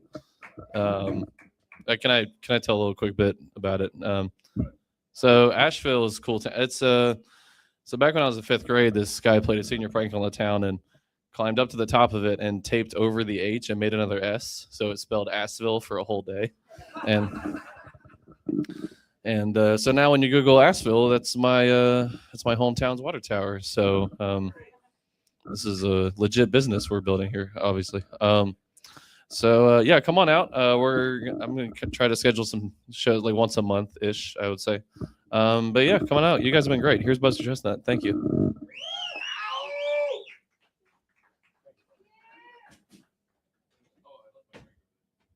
I got you.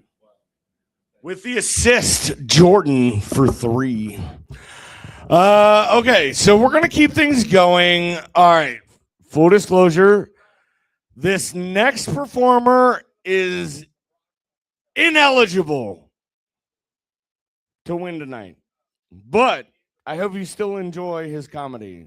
So do not vote for the next performer, even though he's fucking hilarious when he wants to be, or you know, when his ADHD doesn't fucking overtake reality. So let's please welcome to the stage one of the lizards, Michael.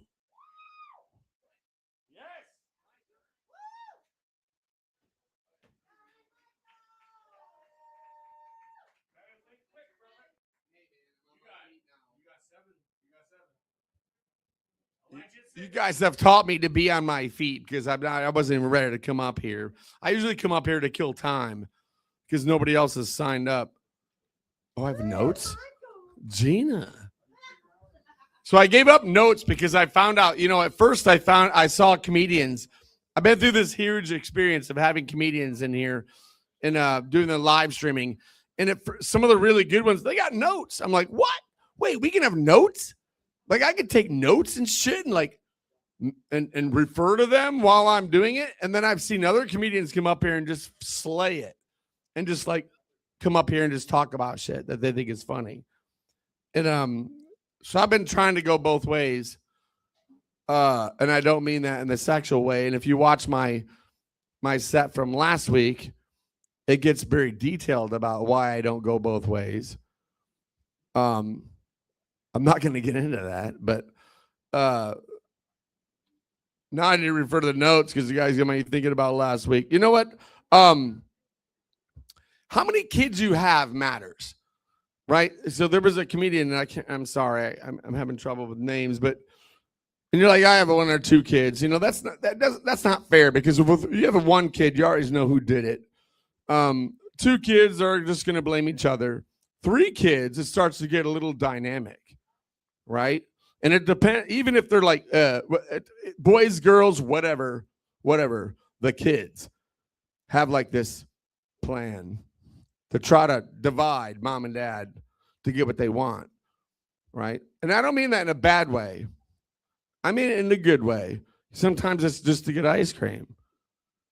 And my wife and I, we were nerds. I have to preempt this. We're Gen X, and we were nerds. We're not normal parents. We got... obviously, we're that lost generation. We got into doing whatever the fuck we wanted and didn't pay attention to anybody else, and everybody's pissed about it. And at least that's what I've figured out, right? Like, is that about right? Right? Gen X, they're like, look, you guys created fucking technology and advanced the planet for humans, but no, fuck you guys because you didn't do anything for the politics of America. And you know what? And I'm starting to feel really bad about that because it's gotten a little crazy. I don't even give a shit what direction you're going in at this point, but I do know that I've gotten really good at finding how fucking hilarious everything is when you start to think about it. But what's going on? So if you don't think about how funny it is, it's because you're caught into one of them, right? Like a football team, right? And you ever watch like a girl watch a football game, and they're like, I like the orange team. Right? They're not so invested in the teams. They're getting funny shit like, what's that? And like the guy's butt and all that stuff. So like what you see, government's a lot like sports, what you see nowadays anyway. It's not inspiring, at least to me anyway. Again, I'm Gen X. I had to preempt that. Remember, I've been in technology most of my career and doing technology stuff. And not into politics. And again, that's why everybody hates us right now. And I think it's because they thought, well, if you guys were to get into politics, you guys would be amazing. Anyway, I got to digress. All right. Because, once I start thinking about stuff, see, Buster knows once you get up here and then you give me a microphone and I start thinking, God damn it. I mean, fuck, I've been on the planet a long time. Of a particular perspective. I've had many brains, and this particular brain has done a really good job of tuning into like everything. And the girl things I know that I have to share with you guys, and raising girls, and these things that like if you haven't had many brains, I have a way of sharing it with you in a way that's going to make it hilarious. Because some of the things you're going to hear, you don't want to. And you need to learn to love the things you don't want to hear. And this is weird because it applies to like all spectrums of whatever your awareness might be. And I hope you listen to yourself. I hope you wake up every day and your inner voice is not something you're trying to drown out, or I don't want to hear it because it's not what my friends like, or it's not going to serve my superficial like anyway, I'm starting to get a little deep, and I know everybody doesn't like it when I do that.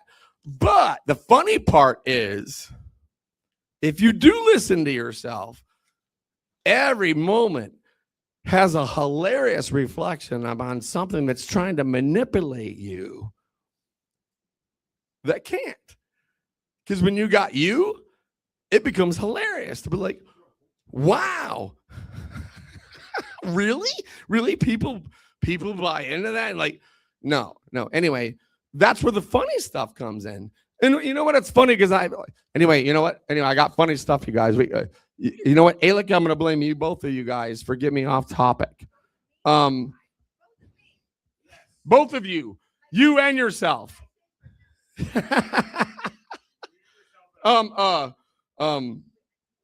So I mean, so when I was younger, I was a young kid. I went to medical school. I was really young. I didn't know what Doogie Howser was, but I was in medical school at 16. I got busted by the FBI hacking shortly after that. My whole life fucking changed. But this is like late 80s. So my perspective is going to be a little bit about that. Every time I get to get up here and have time to share with you guys some of the craziest fucking shit. And I knew the light was coming, Alika. See, I knew it was. I felt it. We haven't even talked about watched last week about like what I learned in Southern California about homosexuality and the difference in the way it applies to the guys in Ohio. And next week, maybe we're going to talk about a little bit. I had plans tonight, talk about other stuff. And then tonight was all ruined. And I think it's because we had some really good comedians in here tonight. And I want to thank Miranda for coming 3.5 hours from fucking West Virginia to come here tonight and share funny shit with us. Not only that, she was hilarious.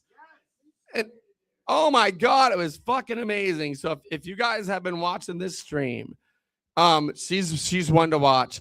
You know, I always wonder, I'm like, man, you came 3.5 hours. You must have something really special. And she did. She showed up. She was amazing. And I want to give her some props. It was worth it. She was so good. I think her kids felt it. You know, sometimes I do my wife so much, her kids feel it. You know, and I walk out of the bedroom and go, bam, we need a trophy for tonight. Hey, if you guys don't like it, move out. Get you your own place. Anyway, I went too far, right? Am I done?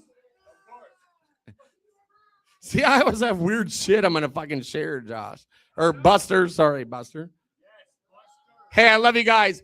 Keep coming here. Keep sharing your funny shit from your life experience with us. And I promise you that we're a part of this whole new alternative media. And we will get you in front of a lot of people and give you a chance to like get some fans and share your funny stuff. I love all of you. All right. I'm going to dap myself up. Yeah, in honor of Michael.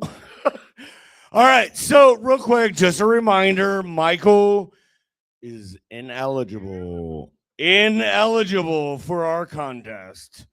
And I hate to do that, but I cannot pay you for your own festival. I'm sorry. And speaking of that same regard, the next performer who is also ineligible, but still very funny, very personable, and one of my good friends now. All right. We love you, Amber. Once again, ineligible, but very funny. Give it up. Well, I don't know if you know this yet or not, but I don't do this for you. I do this for me. It's my therapy session, just so you know. So, all right, tonight, I want to talk about something that is like very important to me. I'm kind of a legal buff, right? I love watching shows about law and watching the Supreme Court and all that kind of crap.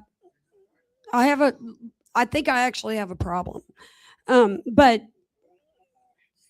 tonight, I wanted to talk to you guys about something that is like called precedent.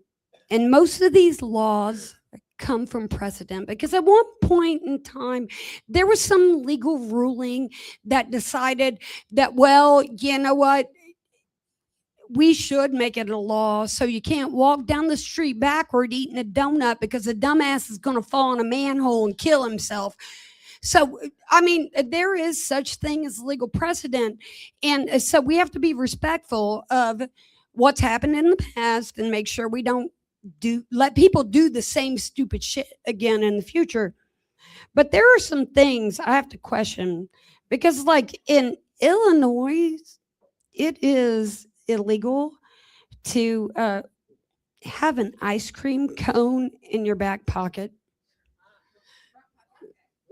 I mean, I guess it would be okay in the front pocket. You can put it in your breast pocket if you have on a jacket or something like that. You could stick it in your ear. You could probably put it up your butt, but nobody would even care, because as long as it's not in your back pocket, it's not a crime. I'm just saying. And then also in Illinois, there's another law. This is crazy. I don't even know where this kind of precedent could come from, but it's like illegal to whistle underwater. What? Underwater? It's illegal to whistle underwater. Where? West Virginia. In West Virginia. Yeah. Totally makes sense, dude. And also, just so you know, if you guys ever have to fly out to Arkansas, this is super important, because you know how TSA is nowadays, right? They're watching us. They're going to make sure that we all American citizens and shit. So, but if you are flying over Arkansas, make sure you close the windows on the airplane, because it is actually illegal to view moose from the plane. So if you happen to be flying over, what do they even call a herd of moose? I don't even know what is that called what's a herd of moose? I know like a group of lizards is called a lounge, and then you have like a bunch of fish, it's called a school. Yeah, like I know that, but what the hell do you call a bunch of moose? Is that still a herd? I don't even know. That's a herd. But what's a bunch of moose? I don't know. It could be called something weird, like a ganglion or some shit like that. I don't even know, man. It's illegal to look at a ganglion of moose if you're flying over Arkansas. That's a stupid freaking law. This is based on, is it a herd? Okay. You heard it was a herd? All right, cool. Well, I heard it was called a herd. So a bunch of moose is called a herd.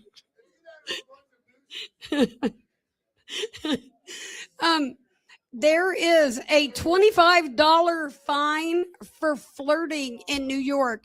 So I'm going to tell y'all, if y'all go and fly into LaGuardia and you hit the hotel bar, don't you be flirting, because there's a $25 fine for flirting in the state of New York, which I don't even know what the precedent for that was. Maybe some prostitution or some crazy shit like that. This illegal law, I think they made just for me, which is why I don't live in North Carolina. It is illegal to sing off key in North Carolina. And I know they would ban me too. And in Indiana, there used to be a law, and I don't know what precedent this is based off of, but there used to be a law that it was illegal to bathe between October and March. Can you imagine? Maybe that's why Indiana doesn't have the highest population levels. I'm just saying. It's illegal to bathe. Maybe they made exceptions for showers, I hope. Otherwise, I'm just saying that's some stinky shit right there. Okay. On a positive note, though, in Arizona, they made a really good law. And we got to give them credit. We got to give Arizona props for this. In Arizona, denying water is a crime. You cannot deny someone water in Arizona, which it's a freaking desert, of course. So go Arizona. One logical rule that is I mean, it makes a difference. But back to the craziness in Minnesota, you cannot cross state lines with a duck on your head. And so I'm wondering now, why would okay, first of all, who's going to walk around with a duck on their head? And then you're going to cross state lines with the duck on your head. Did somebody like have a duck under their hat or something? And then all of a sudden the duck caused some kind of nefarious scene that made it was like the duck went crazy and it like super packed everybody's eyeballs out or some shit like that. Like, what the fuck? Where did that even come from? I don't even know, man. Ducks. It was abducted. Oh my God, Jay. All right. In Michigan, and this law they made for my husband, Michael, they made this law for you, but we don't live in Michigan, by the way. In Michigan, women are not allowed to get their hair cut without their husband's permission, but I'm totally going to get a bob here soon. So suck it up, Buttercup. Party on, Wayne. Party on, guard. Thank you, Columbus. Yeah. I'll just take it. I got it. You got it. All right, keep it going for Amber. We love Amber, but once again, Amber is not able to win this competition tonight. So, if you're in the chat and you enjoyed Amber or Michael, give some love because we appreciate it. Just know, let it be known that those votes are ineligible. But we are getting back to the competitive side of our open mic procedure with our next comedian, who we're giving, like if you haven't noticed, we're giving everybody 7 minutes tonight. You still have a few minutes to get down here and sign up. If you're within, let's say, 15 minutes, if you're within 15 minutes, get here. You have a chance to win. But I'll put the name in the chat of our next comedian. But let's give a warm welcome to Hilliard for a newbie who has not been here before. A friend of mine from open mics. Let's welcome Sean G to the stage.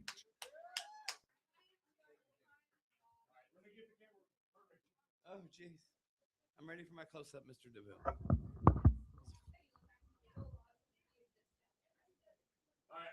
Okay. I froze for you all. That's like a pose. I guess I could do that.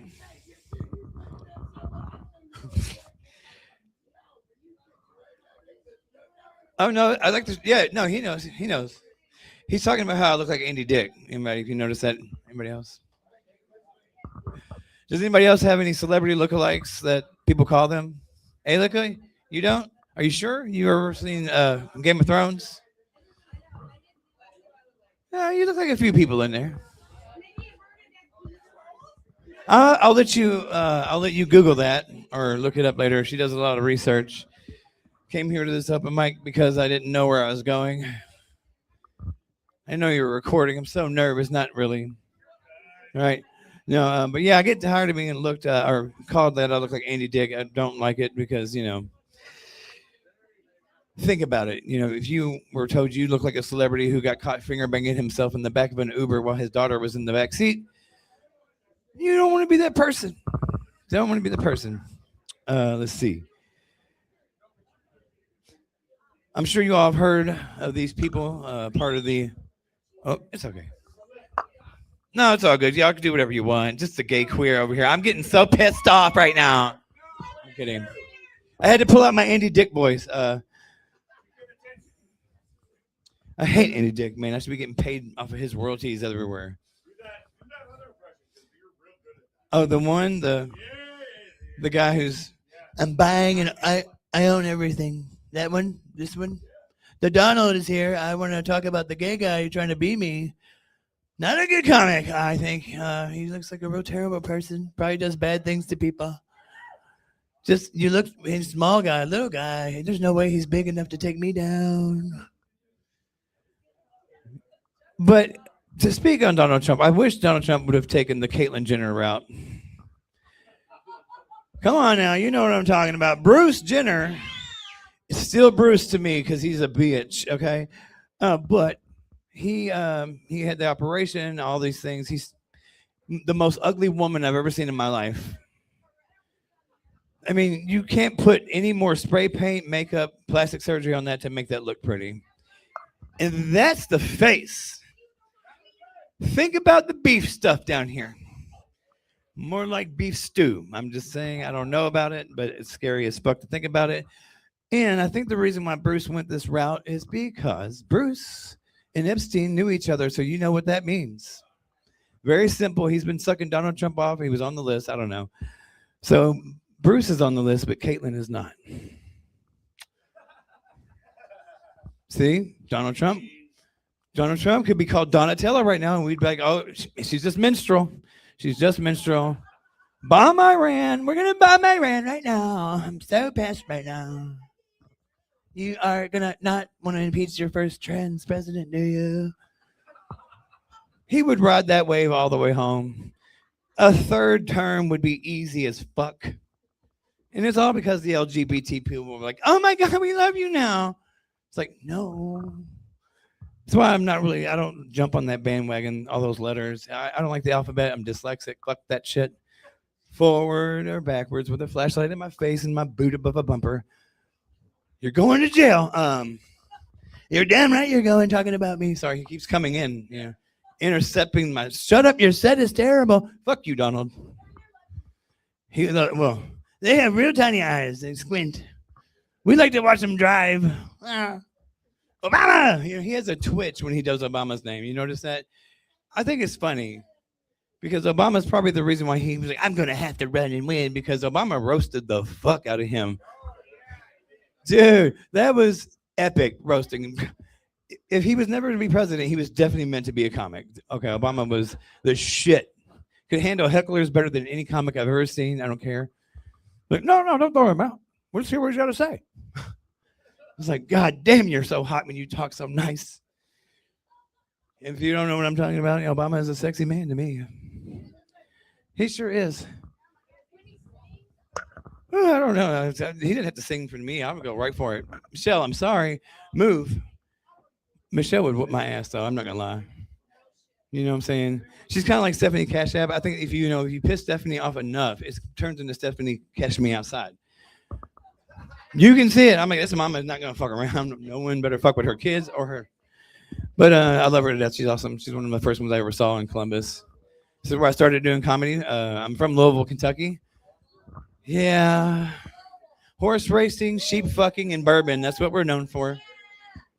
Speaking of bourbon, he's definitely sauced on the bourbon. Look at him. It's great. And then back to celebrity lookalikes. I kind of think he looks like Jim Simmons without the plastic surgery. Yeah. He's so cute, though. Love you, Buster. I'm talking about you. He didn't care. You're going to have to replay that back. You're going to listen to it later, little guy. Oh, he's getting naked. I didn't know it was a strip joint. We're doing that Thursday. I'm going to go to the titty bar and hopefully rekindle my love for the vagina, and I know it's not going to happen. Hey, she's a fierce bitch. I know that. Fierce. And oh, yeah. Hell yeah. Dude. Another one of my favorites here in Columbus.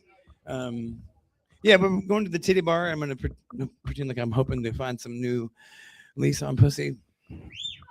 If you all ever have a pussy queef in your face, it doesn't matter if it says I'm sorry or, they say I'm sorry. This is what happened to me, okay? I dated one woman, lost a star in the gay community for that reason. I don't get it. I'm like, I need a manual for this whole shit, if you know what I'm saying. Well, you start out at the platinum. That's a Dylan. If you don't know who Dylan is, you look him up. Dylan Bella, fierce little bitch. There's then the platinum drops to gold. because I was born from a vagina. I wasn't C-section. I'm so sorry. I had the choice. God, gays are so fucking annoying. I swear to God, you just don't know what it's like. I have to accept that I'm part of this, but like not the LGs and Bs and the Ts. We were all just queer back in the day. One flag for all of us, okay? Strange. Like the dude who made that flag, seriously, you look it up, he died. The next day, new flags came about. There's a trans flag, bi flag, this guy's flag. There's thinking about that being who you are thing, maybe be flag. It's insane. There probably is. There's one with rhinestones and a V cut, and like so. There's a few of them that aren't all straight lines because they had to make their own. They just want to keep separating themselves. It's what we do. But in June, we jump on each other's backs. Like, oh my God, girl, yes, we love lesbians now. June is great. June is great. Pride, pride, pride. Oh, June's over. Fuck you, bitch. Your breath smells like pussy. I don't want to be around you. Yeah, I know it's every month, every June. It sucks. I'm sorry. No, it's great. I do like it for a lot of the reasons, but like the new generation of gay are scary as fuck. They're like, what? Oh, I don't know. We're talking about anything. You're talking good things to me. Whisper. Oh, I was like, I didn't know. I was like, I saw a hand.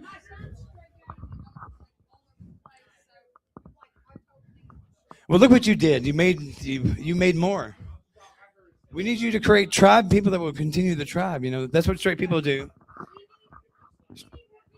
No more people. No more. No. Oh yeah, no. We all have to go back to minding our own business. One thing is that's the problem. People don't mind their business. You don't like trans people? Don't get your dick cut off. I'm just saying. Then you won't worry about it.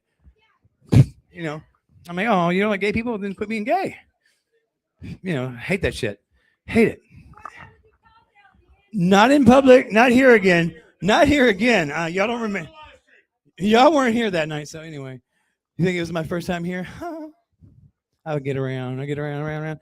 Let's see. Shit. Oh, so yeah, being the black sheep. Okay. I have ADHD, OCD, PTSD. I don't need to be LGBT. I've already got enough shit. Okay.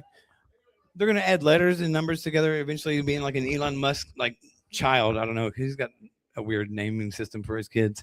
But yeah, so I can't do it. I'm just queer. But I said I did date a woman. I had sex with a woman. Boom, lost another star. You're going down, queer boy. I'm basically a lesbian in the gay guy's eyes. Like, oh, you're a bronze star? Oh. I mean, but I really think you're cute. Come back to me. It's either that star status or the meth mouth. Who knows? You can see it. It's okay. We're working on it. Dentistry is a lot harder when you use Medicaid. Shut up. Don't tell nobody. Sometimes you get away with it. Sometimes you don't. But anyway, dating the woman, had sex with her, came out of a vagina. I'm now a bronze star. I should probably give up the gay at this point because it's not welcomed.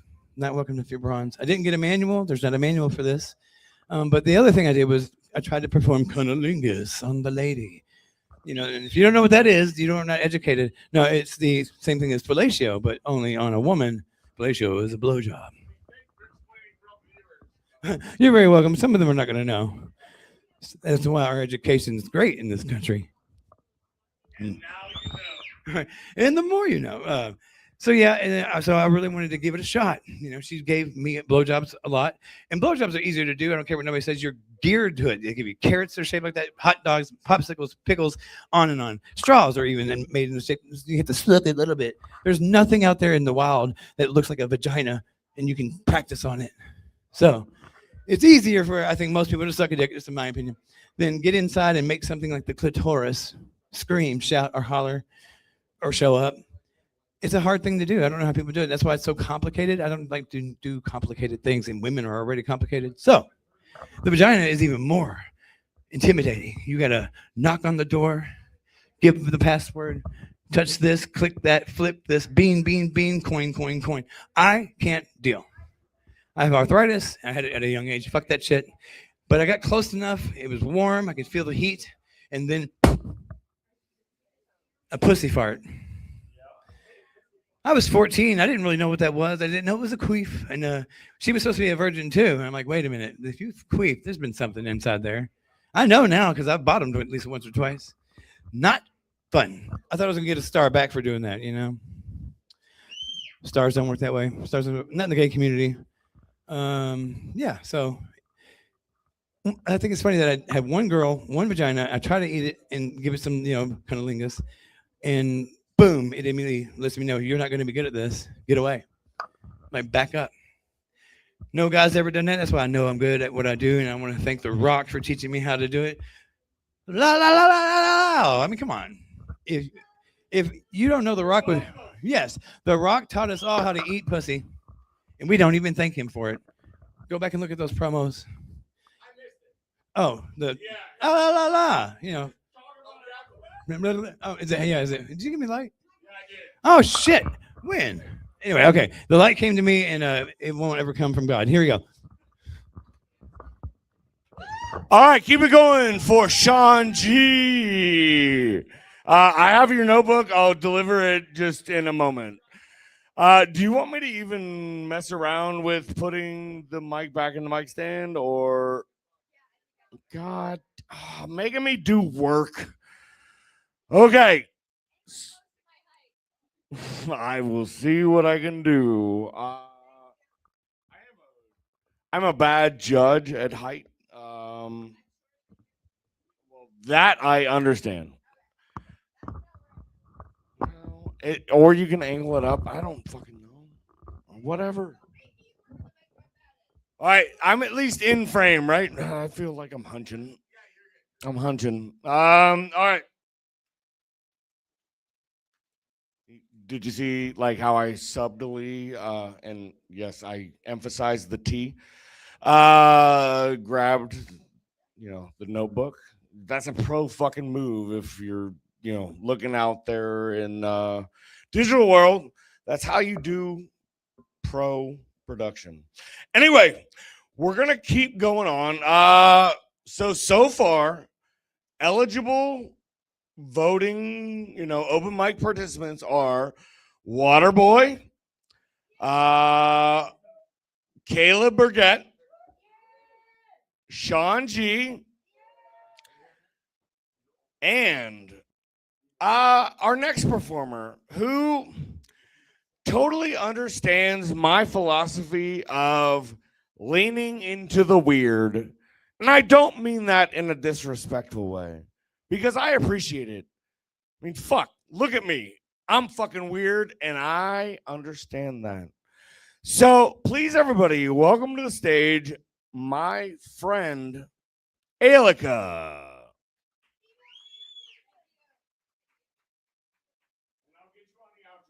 All right, thank you. Well, I'll try. All right.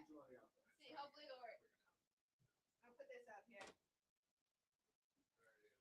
Thank you. Hello, my name is Alika. And it's funny that you make comments about the microphone. Eric was here last week, and he made fun of me. He basically made fun of me for not being able to use the microphone. And to him, I say, sir, if I looked like I could, had the faintest idea, if I had the faintest idea what I was doing with the microphone, do you think I would be fucking it up this badly every single time? I would not. That's right. I get a lot of helpful advice from folks. And men, two men have now asked, they've said, Alika, have you noticed that when you don't do your weird poetry, you get more laughs? They said, did you notice that? They said. And I said, wait, am I supposed to be noticing things about the audience? And if so, why? Why? Follow-up question. Am I supposed to be making the people laugh? What? This is a disaster. Nobody told me. Nobody told me. That's right. I actually, I lived with my grandparents a lot growing up, and they loved me very, very much. I'd stay with them all summer, almost every summer for many, many years, and I'd live with them other times too. And they loved me very, very much. They also dearly, dearly loved day drinking. They loved their day drinking. So, of course, they put me in acting classes. They put me in an acting camp that was basically all day long.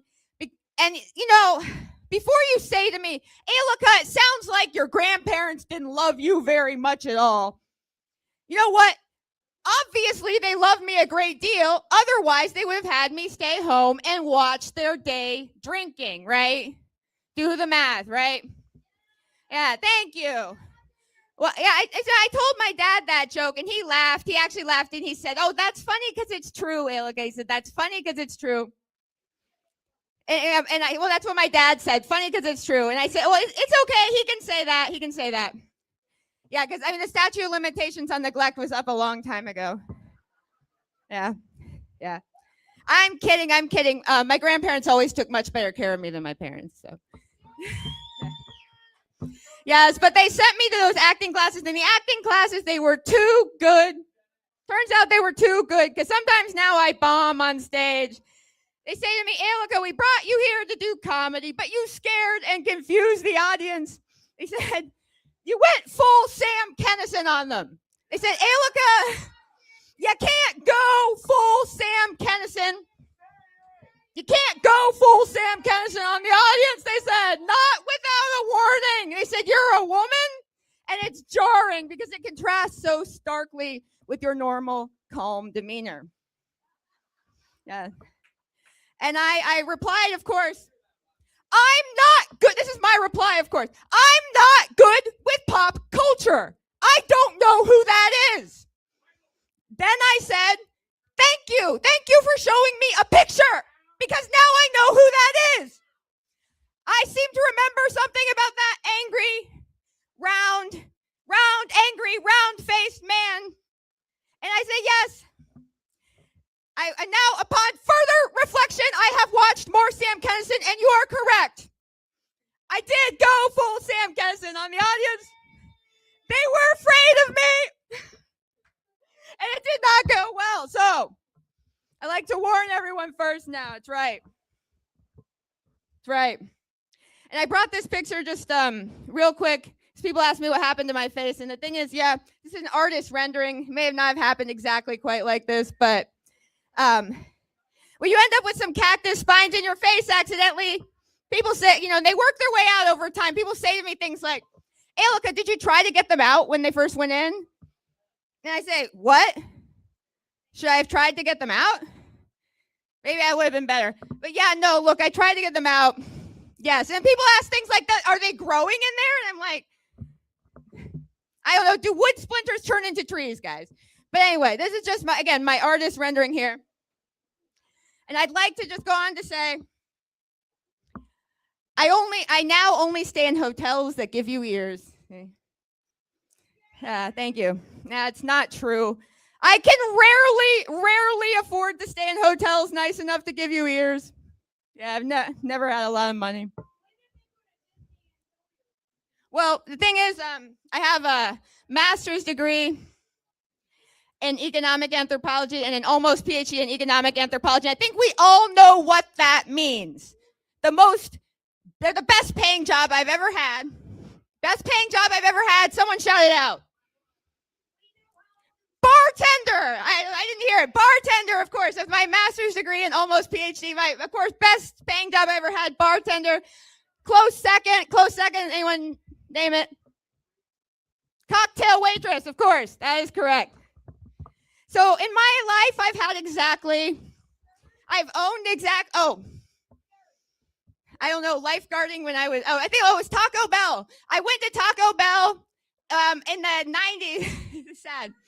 All right, so I'm kidding. I was actually teaching middle school, followed by teaching preschool, followed by teaching college classes. But actually, I did do really well in the taco test back a long time ago, a million years ago when I was young. They gave me the taco test. They said, "Alika, you are management material." They said, "Name your wage." And at the time, minimum wage was 4 something. So I doubled that. And I felt so proud of myself. It's true. I did well on the taco test. It's true. But no, look, in my life, I've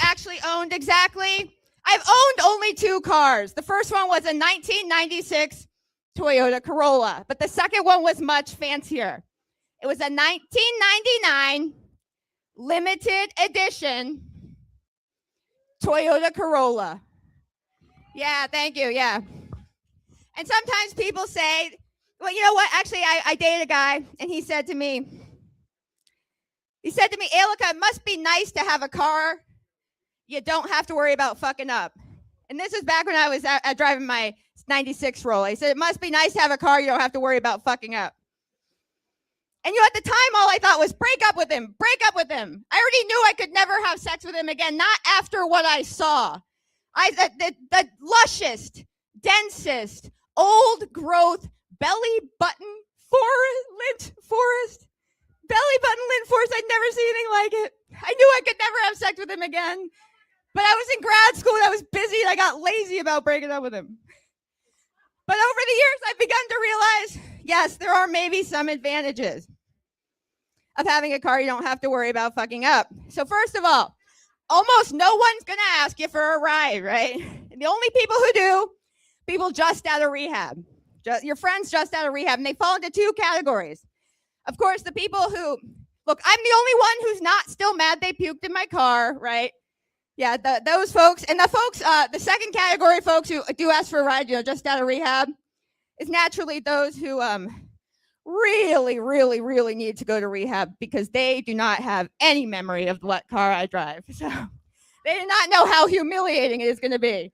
So I say to them, if you can put your pride in your pocket, you can ride with me. Another advantage I learned recently about having a car, well, at least a Toyota Corolla, compared to my it's not mine. I now borrow from my parents a 2017 C-Max. Yeah, it's sad. And you know what? I love that Corolla because it had a spare tire. It had a spare tire. There's no spare tire in my car. So you're fucked. You just get towed. You just get towed. That's it. What is this? All right, moving on, though, to the advantages of having a car you do not need to worry about fucking up. Almost no one. Wait, I got two more. Can I finish them up and then do my song? All right, so the next one is, of course, hardly anyone's going to ask you to help them move, right? And when they do, you're like, oh, yeah, sure, man, you can use my car. You do know there's like half a foot of water in the trunk, right? It's just sloshing around back there. And they're like, oh, yeah, sure. If I had garage money, if I had, 2 to 4 hours in a parking garage money, sure, yeah, there'd probably only be 1 to 4 inches of water back there. And that would make it, a lot less rusty and a lot easier to drain. But you can use, where are you going? You can use my car. Where are you going? Yeah. So, I mean, no one ever asks you to help move, but this is the last one. This is my favorite one, was parking lot prankery. So I would just love to sit in the parking lot, just hope that someone would like ding my car with their door or something. So I'd leap out of my car and I'd say, oh my God, what have you done to my beautiful car? It used to be my pride and joy, but now it's just my joy. Just my joy. And then we'd have a good laugh, right? And it was great until one day this woman, she just starts sobbing. She's like, oh my God, I'm so sorry. I'm so sorry. The police can't find out. My parents can't find out. I don't want this to go on my insurance. Please. I have $300 in the bank. Please, I'll just go to the ATM right now. I'll give it to you. Please don't tell anyone. I felt terrible because she's like sobbing. And she is sobbing. She is freaking the fuck out. I felt terrible. She's like, I'm only 16. And I felt terrible because, I made a child cry. And all I got out of it was $300. Yeah, it's sad. All right, so we're going to end with a song. And here's the thing. I lied to a man in Wisconsin, and now I can never go back to the whole state. I know, right? And I love cheese. It's a tragedy. The man had the nicest, most beautiful, largest cock I'd ever seen. I mean, I've never seen anything like it out of porno. Never seen anything like it out of porno. The man clearly wasted his life on a career he enjoyed or whatever. But I mean, yeah, wasted his life. But there he is. He says to me, Alika, I had such a great time hanging out. Next time we hang out, can I put it in hole 2? And I said, yes. But the thing is, it barely fit in hole 1. It hurt hole 1. And the thing is, I didn't mean to lie to him. It was just wishful thinking. The thing, if only that man were trans, I could go back to Wisconsin. It's like the song says, modular dick gets a best fit. Best fit in both of your holes. Best to buy modular genitals. Adjust the size for both of your holes.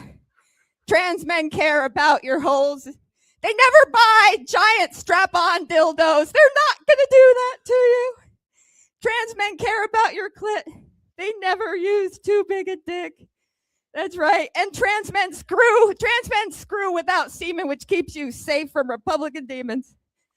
Or euphemism version, trans men's crew ain't got no semen. Keeps you safe from Republican scheming. So this is actually meant, yeah, people think the original lyrics of this song, the right real lyrics were man smart, woman smarter, but it's clearly it's cis good, trans better, and I'm gonna grab my water.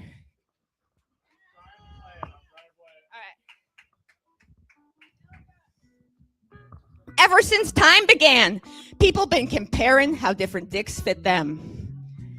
Yeah, some people laugh at that, but those are facts. Those are facts. I didn't say all people. Make her up a little bit more.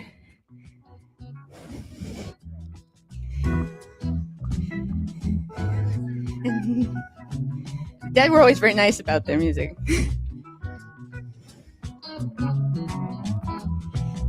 Let's put cis and trans together, see which one is better. Some say cis, but I say trans. Trans men run the bedroom like a puppet show. It ain't me, the people that say trans folks leading society astray. But I say, in bed today, trans men are better in every way. That's right, trans men are better. Modular dick gets best fit. Modular dick gets best fit. Best fit in both of your holes. That's right. Best to buy modular genitals. Adjust the size for both of your holes. If only that nice man were trans, I'd go back to Wisconsin. That's right. Oh, is that all I get? Trans guys care about your holes. They never buy giant strap-on dildos. If only that man's cock fit in me, I'd go back to Milwaukee. That's right, but ever since time began, people have been comparing how different dicks fit them. But I say in this world today, give it up for the trans man. Trans dudes care about your clit. They never use too big a dick. If that man's Johnson fit in me, I'd eat fresh Wisconsin cheese. But I can't now, I fucked up. I didn't mean to lie, it was just wishful thinking, sir. Before time began, people comparing how different dicks fit them. And I say, in this world today, give it up for the trans man. It ain't me, it's the people that say trans folks lead in society astray. But I say, in bed today, trans men are better in every way. That's right. Modular dick gets best fit. Modular dick gets best fit. Modular dick gets best fit. Best fit in both of your holes. That's tight. Thank you very much. I appreciate your time. Thank you for tolerating my weirdness. Thank you very much. Hey, as we like to do here, lean into the fucking weird. Being weird is what makes you unique. So, yeah, I'm going to definitely always make sure that, you know, we lean into our weird. Because look at me. Hey, look at me. I'm fucking weird as shit. All right. So we are at that point in the evening. I need to throw my phone down because nobody needs to talk to me at this point. All right, Michael, I may need your assistance at the chat. I don't think there's anybody still watching. There might have been one person, and that could be my phone in my pocket. Yeah, you're full of shit. Anyway, hopefully that 20,000 is going to watch the VOD because hopefully Sean Gandhi, you know, from On Card Autographs, you know, hopefully he promotes it and shares it. And, you know, his 10,000 followers on Instagram watch it twice. Anyway, so we are at the crowning moment of the evening, and I don't mean somebody's giving birth, because that's gonna happen in probably early August. Just full disclosure. So anyway, I do have a gift card in my hand for $25 to this fine establishment, which is Leaping Lizards Bar in Hilliard, Ohio, on Cemetery Road. This was made on behalf of Bailey Digital Media, and once again, I'm gonna cheers him because he is the ultimate patron of the arts. I don't even think I have a beverage. Do I don't have a beverage. Gina, beer me, please. Anyway. Okay. All right. Before I cheers our patron of the arts, Michael has a few last words.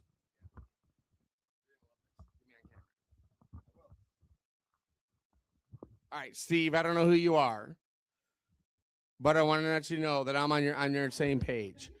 I have been live streaming like great artists and great musicians from Columbus from here for about 4 years. And we have a special license to do that because in the music industry, it's a big game of money and advertising. And this bar has an advertising license or has an actual broadcast license for music. And so we're like a recording studio for music, and we've been doing it for like 4 years now. We're getting ready to release Lizard Radio and iHeartRadio. But when I learned about the comedy scene in Columbus, and that it's similar to the open mic scene for musicians, right? But like not a lot of bars are doing the comedy thing. So and I got introduced to Buster through another comedian that had come through our open mic, and we had him like host our New Year's party last year with an amazing band.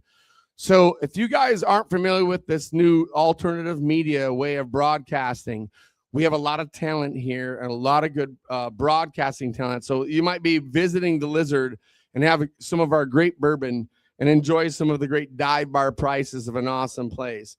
But we also have amazing talent that are coming here to broadcast. And whether it be comedians or live music, whatever night you come here, I want you to know that like you're getting an experience in something that's actually a part of a new alternative media way. In my life, I remember as a musician, you had to have a music contract and some big TV show to get on TV. All these people you see coming here every week, we are doing our best to produce a show on your TV at home on a YouTube channel that's going to give you that same audio quality and video quality to watch live musicians and comedians from Ohio every week. So like that's actually a big deal. And I want you guys to realize what it takes. There's a lot of stuff it takes to actually make that stuff happen. So thank all of you for being a part of it and not just coming to this little dive bar, but being a part of this new era of online media and alternative media. And for comedians and for live music. So check out Leaping Lizards on YouTube as well as Bailey Media. Bailey Digital Media. And Leap Dash. Just type that into YouTube and you'll find us. Broadcasting live music and live bands from Columbus every Wednesday and Friday night. And amazing comedians every Tuesday night. So thank you guys. And Steve, thank you for being a part of this new era of broadcasting and of supporting artists. Yeah. All right, and now that I have a beverage, thanks to the wonderful Gina, the exquisite bartender here at Leaping Lizards, exclusively on, well, maybe not exclusively, but usually on Tuesdays. There was one time you actually enjoyed the show. I hope you enjoyed the show. All right. So we are winding down the evening we are at the crunch time where we are giving away, once again, $25 in a gift card, care of Bailey Digital Media and our executive producer, Steve. All right, real quick, because I finally, got my beverage. Let's cheers to Steve. All right, real quick. Everybody pay attention, please. Please. Please. Because we love Steve here. And I almost tripped over my own microphone. People at the bar, my friends, my supporters. Jay, shut the fuck up and raise a glass. It's right there. All right, raise your glass because, the internet's waiting on Jay. Just, I'm calling you out, brother. Because I love you. All right, on the count of 3, we're going to cheers as loud as we can to Steve, our executive producer and patron of the arts. 1, 2, 3. Steve!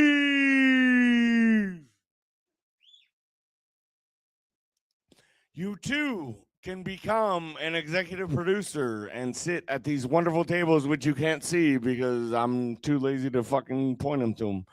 But they are right here, right front row stage.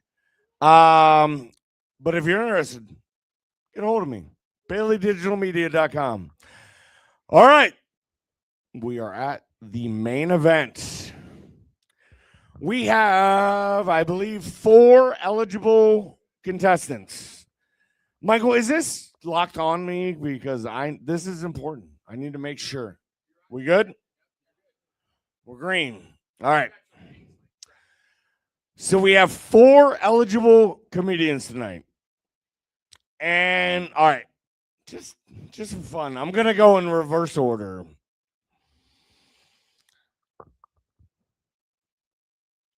If there's anybody still out there on the internet, just vote now. But I don't think there is. But in the bar, if your vote for the winner of the open mic tonight is our friend of the weird, Alika.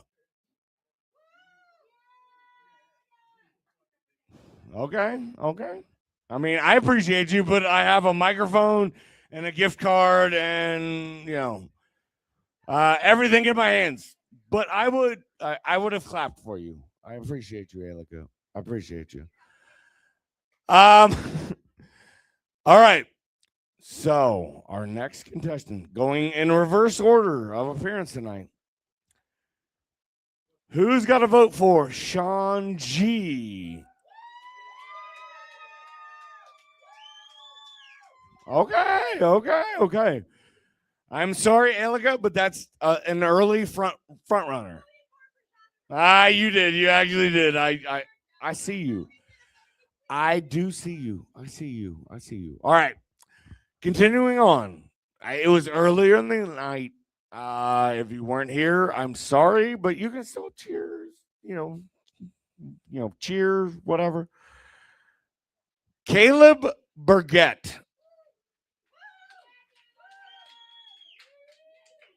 Caleb, like half the crowd was not here when you performed. I get it. All right. And then all right. I got you. I almost forgot who fucking started off the evening. But how could I forget the one, the only Waterboy?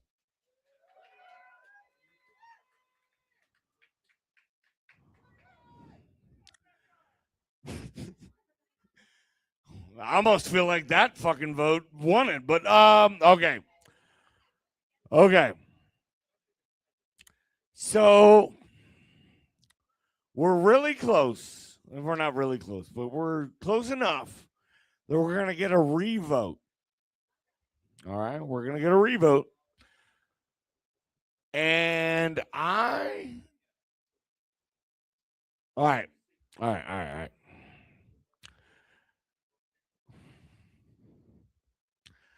Who gives it up for Waterboy. All right. Now, who gives it up for probably our champion? That's my vote in my head. Sean G. Thank you. You proved it. And I appreciate you coming out tonight. Come up if you want, But you got to be available June 16th for the finals. All right. Do you want to say, woo, come check me out, whatever. What's up, bitches? Woo! This is my first official time being paid for comedy. So thank you, Leap Lizard, which is something that gay men do in the bedroom. But I'm in the contest. Come see me again. When is it? June 19th? June 16th. Not the 19th because that's a big time. Celebrate that too. But come here, celebrate with us, and watch some people do comedy. All right. We are already connected, so we will definitely schedule some stuff. All right. I appreciate everybody coming out, supporting the comedians, supporting myself, supporting our remote guest. If anybody's into, sports cards, whatever, reach out to me. I can connect you with Sean Gandhi from On Card Autographs. And if you, just want to look at sweet fucking pictures of the dopest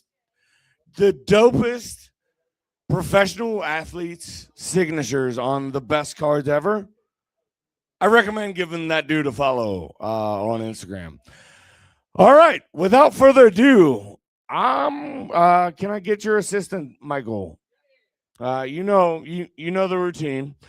And I'm going to wish you adieu from Buster Chestnut. I love you. Hit that button. What up, everybody?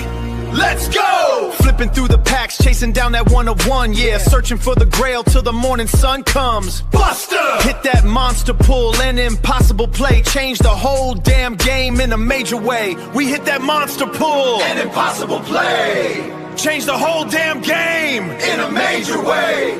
Whoa!